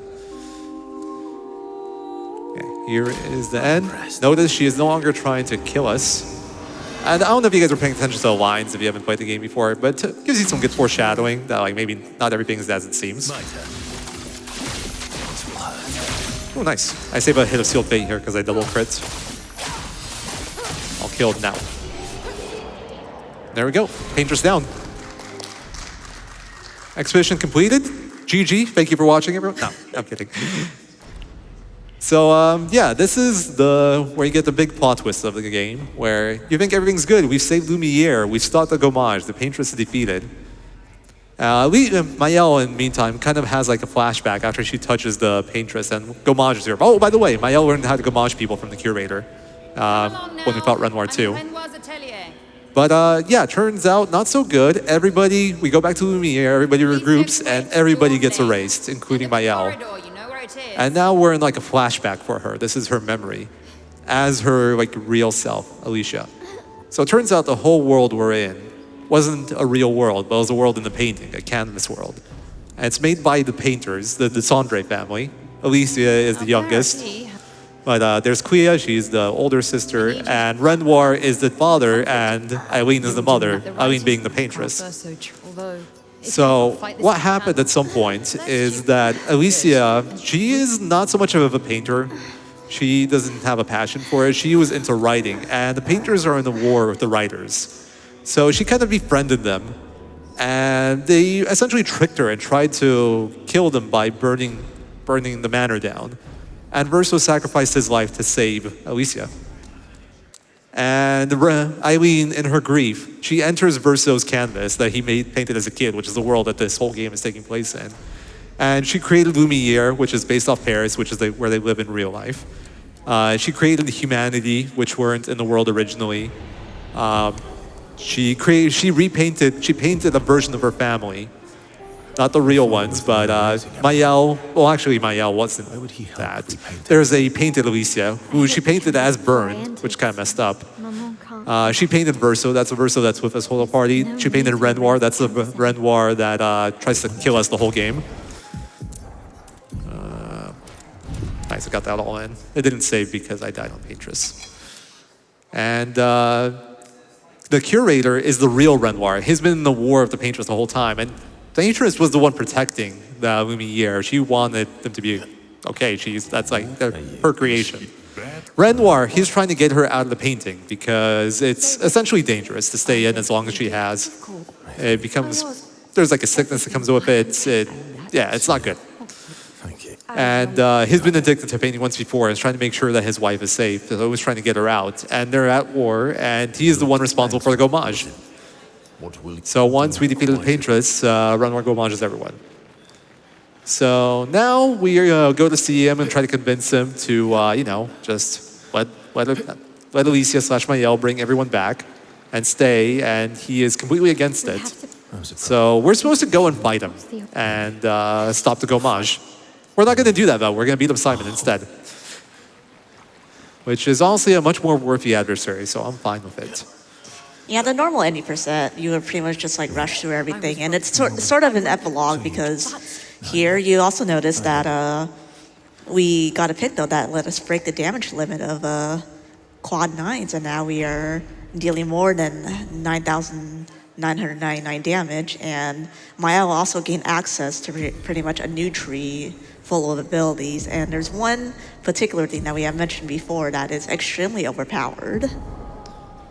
Yeah, Paintress Scoper is a good way to describe the rest of this run. So there's this ability called Stenhall. I mentioned it earlier.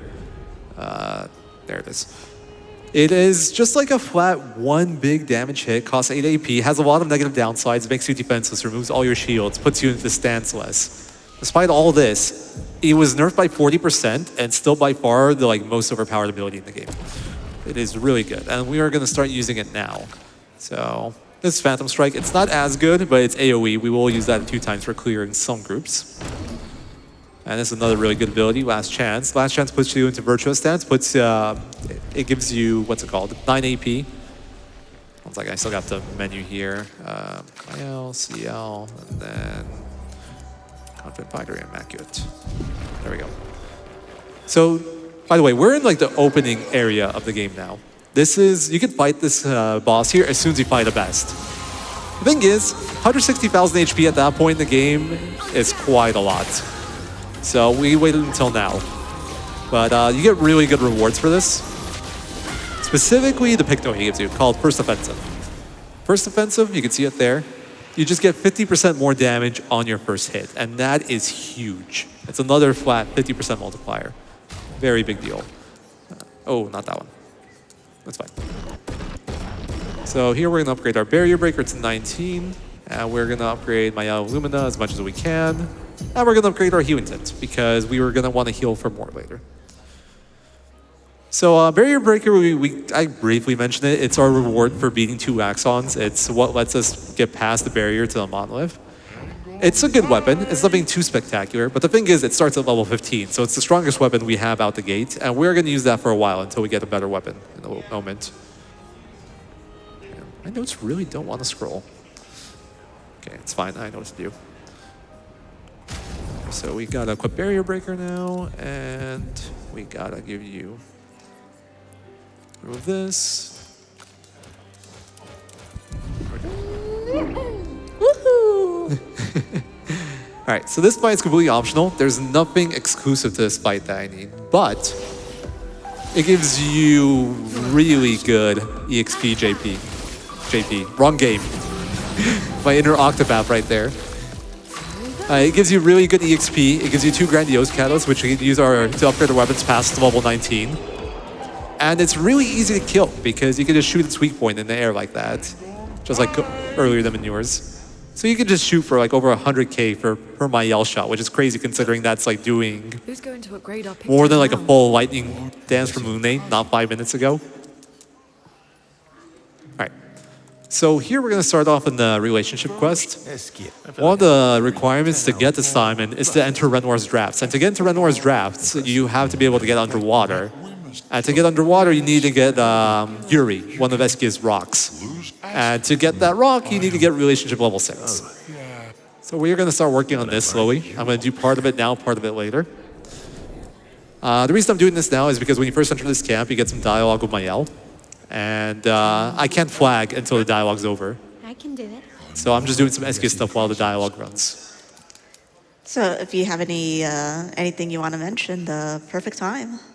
Yeah, absolutely. So, one final push for the racer costume choice for Mario Kart World, which is coming up very, very shortly. Soft Serve Yoshi has a very similar role that WCK plays in the world. Soft Serve Yoshi serves soft serve, and that is a noble cause, just as WCK is a noble cause, making meals for people in need. What could be better than that? Yeah. So You can do a couple more. Oh, yeah, absolutely. I have $50 from Lane, no comment. I have $25 from Grant Walker, Kill the Animals, for that save/kill the animals incentive for Super Metroid. I also have $5 from James Swan. Gotta save those frames. Going to the save incentive for Save Kill the Animals, as well as $10 from Jack's the Great. Jack is the Great from Sierra. Hey, Cosimo. I also have $10 from Kema Yola. Thank you, no comment, but thank you so much for that donation.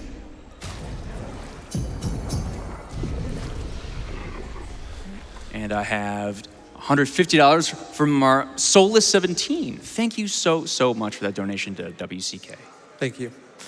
So we're going to take on one of the, well, I want to call the next one Super Boss, but one of the bigger bosses coming up, which is Sprong, is actually available super early as soon as you can break the corals. One more menu I got to do before we get into that, though.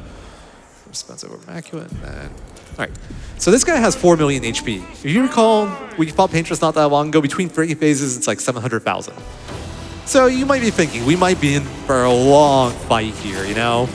This might be challenging, we might have to do some pairing. Yeah, no, we won't be doing any of that. So, last chance, put this into Virtuous. Notice we get SOS Power there. It's a pick that we picked up a while back. That gives us powerful whenever we drop below 50% HP. And we're gonna stun Hall. And his down. I love me some Stendies. Give him the Stendy. It's casually doing, what, 400 times the damage cap? Yeah, something like that. Really straightforward. All right, one more menu here before I do the next fight. So give me a moment. Cheater and stun boost because I need to learn it. And then here we get Immaculate. Okay. So funnily enough, now we have a harder quote-unquote fight coming up. It's just a group of a bunch of random mobs. But this fight's really useful because it gives us a new Mael weapon called the Glacium. Glacium itself, not that great of a weapon. As the effects aren't particularly useful to us, it's kind of whatever. It even has one I consider a negative because it removes my inverted. But there are 2 big redeeming qualities to it. All right? Actually 3, I'd say. So first of all, it has a really high attack stat. Second of all, it has a secret 10% damage boost. Some Mael weapons have that. And third of all, it comes at level 29. For reference, my highest weapon level right now is a level 20 barrier breaker. So it's a big jump in damage. Oh, I didn't check for drops. Oops. That's fine. So now I got a much better weapon. We're going to equip that right away so I don't forget. Place him, and you equip Painted Power because he does have a fight coming up where I will need to break damage cap. And now we're going to do the rest of SQ's relationship. And we're doing on time. I'm going to try to play this a little bit slower so you guys can read the dialogue. Stars are the apples of the sky. I love. Oh. I'm going to get through these. These aren't as good. Are we talking about? Isn't that great? Enfant used to be all wee, but now is all woo. We? Yes. Wee. Back in the day. Ah, I see. And woo? Yeah. Centuries go by without your best friends. That's gonna make you go. How come you're not grumpy like Francois? I am grumpy. Oh. I too am. But I'm also weed. So the weed balances the. You might say you're a bit wee woo there. You really get me, Urso. I'm a bit wee woo myself. Although I'm a bit more woo than wee these days. Hey. Oh. So yeah, one of the best dialogues in the game. SK's too real for that.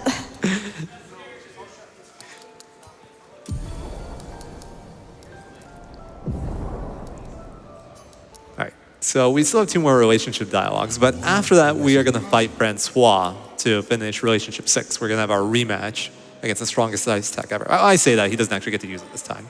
I can't believe. The reason we do this now is because when you do that part of the quest, it actually warps you back to SK's nest. So we save quite a bit of traversal time because we need to be closer to that area now. But the other reason, well, there's that. I think that's the main reason. I just wanted to mention that the fight's going to be really silly looking because I'm going to start it off by Verso essentially doing most of his health to himself right away. We're going to use the upgrade to healing tint we got earlier to lower his HP a lot since we're going to be inverted, so instead of healing it's going to damage us. But that'll buff my Berserk Slash just enough that I can finish him fairly quickly. It becomes like a 12-second fight. My favorite version of that fight is in Plat Percent though, where you get 2 Pictos called Auto Def and Death Bomb. Auto Def does what it sounds like, you just die at the start of a battle. And Death Bomb is just like, big boom when you die. And because auto death happens at the start, it actually applies before enemies get shields. So you just stack it high enough that as soon as the battle starts, Verso blows up, dies, blows up Francois, and it counts as a win. Better. Sure. Gee.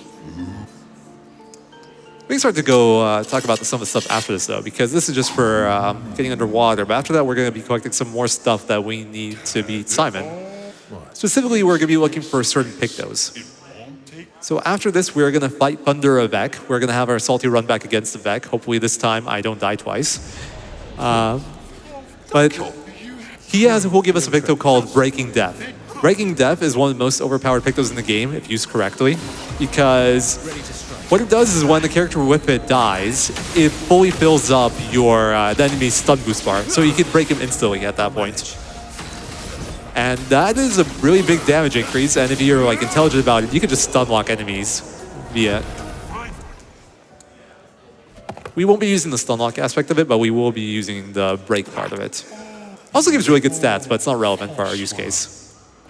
Additionally, Thunder Avec also gives you a lot of EXP, like 1.5 million, and gives you some grandiose drops, which you can use to upgrade your weapons from between 20 to 32, which we do need a lot of. First, glad I could. Might have heard during that dialogue that SK mentioned that he's been missing his best friend for centuries, Francois.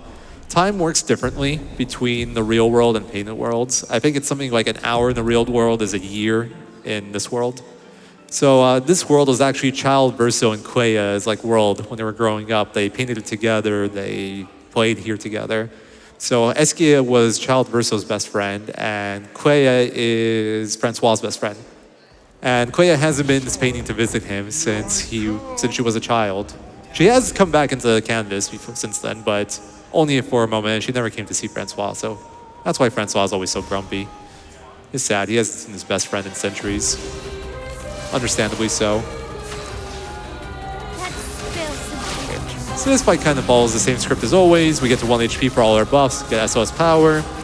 We don't need as much damage here. This guy isn't as tanky, so we don't need to do Fortune Fury. We can just do Stun Hole. Congrats on your revenge against Avec. Thank you, that felt really good. I think that crit. I'm sure it did. Everything crits at this point. I do want to mention, I forgot what I wanted to mention. Dang it. Oh, come back to me at some point. Oh yeah, Fortune Fury. Does one of you want to explain what Fortune Fury does? It consumes the like the foretell on the target, right? Is that what it does? Ready to strike. Sorry, I couldn't really hear over the debate. Yeah, is Fortune Fury the skill that consumes the foretell on a target? No, it's a double damage move. Oh, okay. Yeah. Because now the damage cap has been broken, Fortune's Fury can be used on a character to double the damage that they deal. Before the end of Act 2, it wasn't as good because you're hitting damage cap anyways, but now that we're no longer capped, we can just put it on my L and then have her stand out for twice as much. Yeah.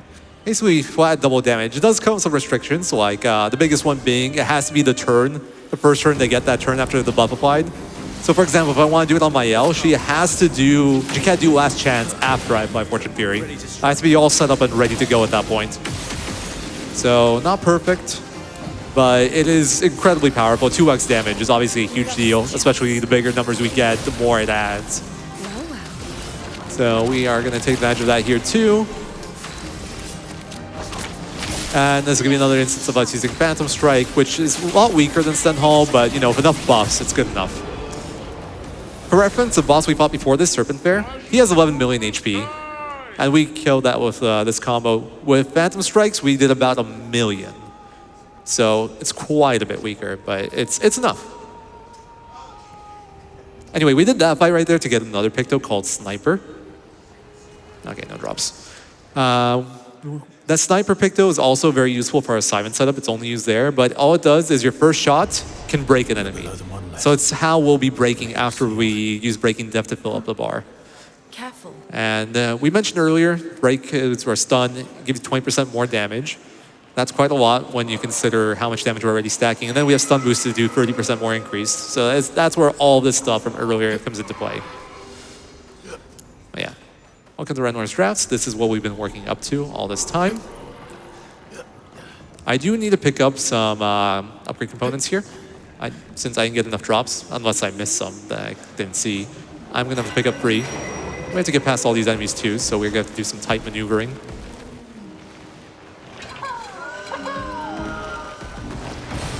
An advantage. Nice, barely made it. Nice. What have we here?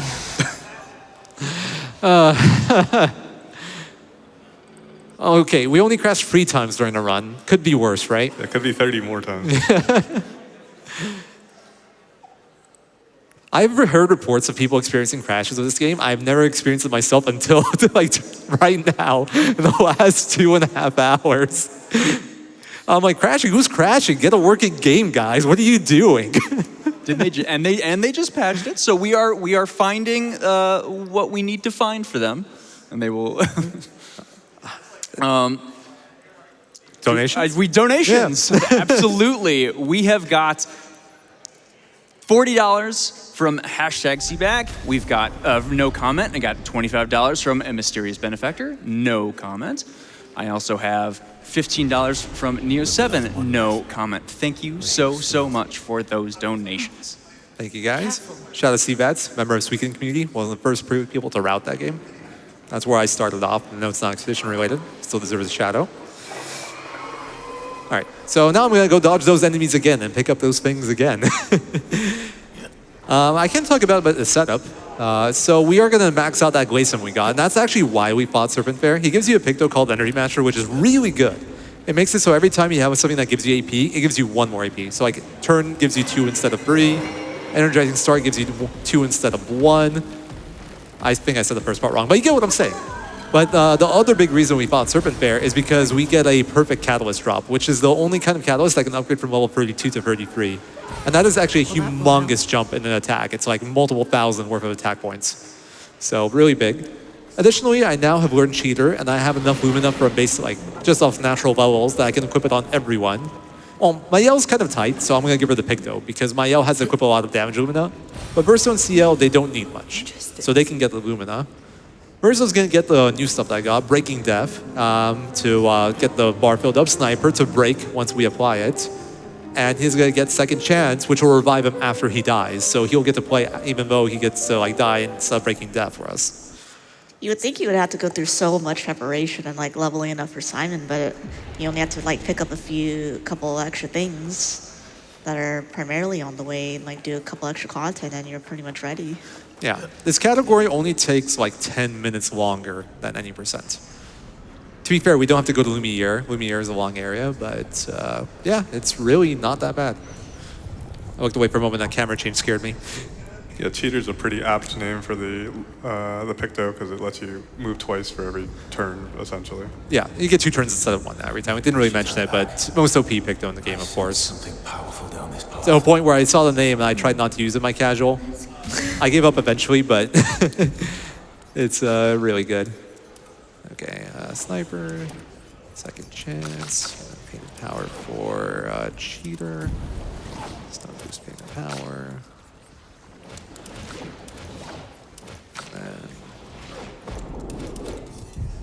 That wasn't right.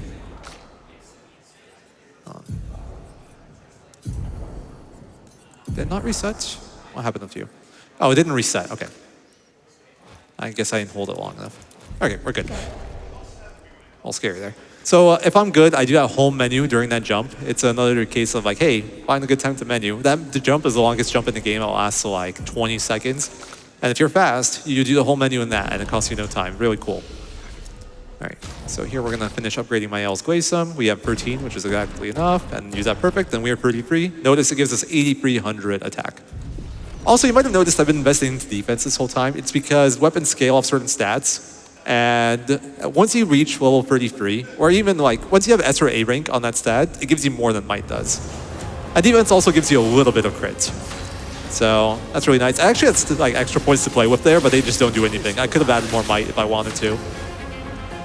Yeah, I should note times. We're pretty much at the final fight here. It's gonna, you're gonna blink and you miss it, essentially. So time's coming up a little soon here. Time is after the fight, after this one, after phase 2. So I just talked about the setup. Phase 1's pretty easy. I just had to make sure not to consume my 2 HP because when I swapped my Pictos on my Yell, she went to 2 HP instead of 1. So now I can apply SOS power again. So Verso, you are gonna kill yourself. Notice his break bar fill up there. Then we're shooting for Sniper. Apply Mark of Defiance Strike. And here I have to make sure I don't hit him, so I can't consume the Mark, and I can't consume my first like strike buffs on my L. So we do that move guard down there to apply Defenseless, and then last chance to get what we need there. Now we have all defensive, offensive buffs applied. We have Unbroken. We have double damage on my L. And we're going to use a nerfed Stun Hall here. And time will be in a few seconds. 47 million damage. And time.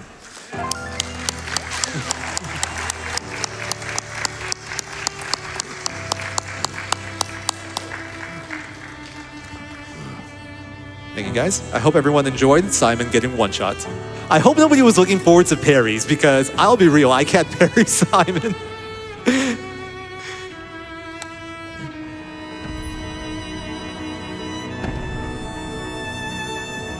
So while I have everybody here, I'd like to do some quick shout outs if that's okay. Shout outs to GDQ for having us here. I'm super happy to show off this run. Shout outs to the Expedition 33 community because a lot of work went into this. Everyone's really cool. If you guys are interested in this, go join the Discord. Everyone's super friendly. Shout outs to B-Dude. He built off my 80%, but he routed this category initially. I just worked on it a little bit. And yeah, shout outs to everyone that's contributed throughout all this time. Shout outs to my commentators. Sanjan, coming up here with me. You guys have anything you want to say? No, but real quick, where can we find you? Well, on my Twitch channel, it's somewhere there up on that screen right there. I'm not gonna try to say because my name is weird. My Twitch name, not my real name. Thanks for having us. Yeah, thanks for having me despite only playing the game once. Yeah. You weren't supposed to tell him that part. My bad. He's an expert, don't worry. He played New Game Plus, I didn't. He knows more than I do. I believe that's it for us. Thanks for having us. Yeah. Thank you everyone for watching. We're good.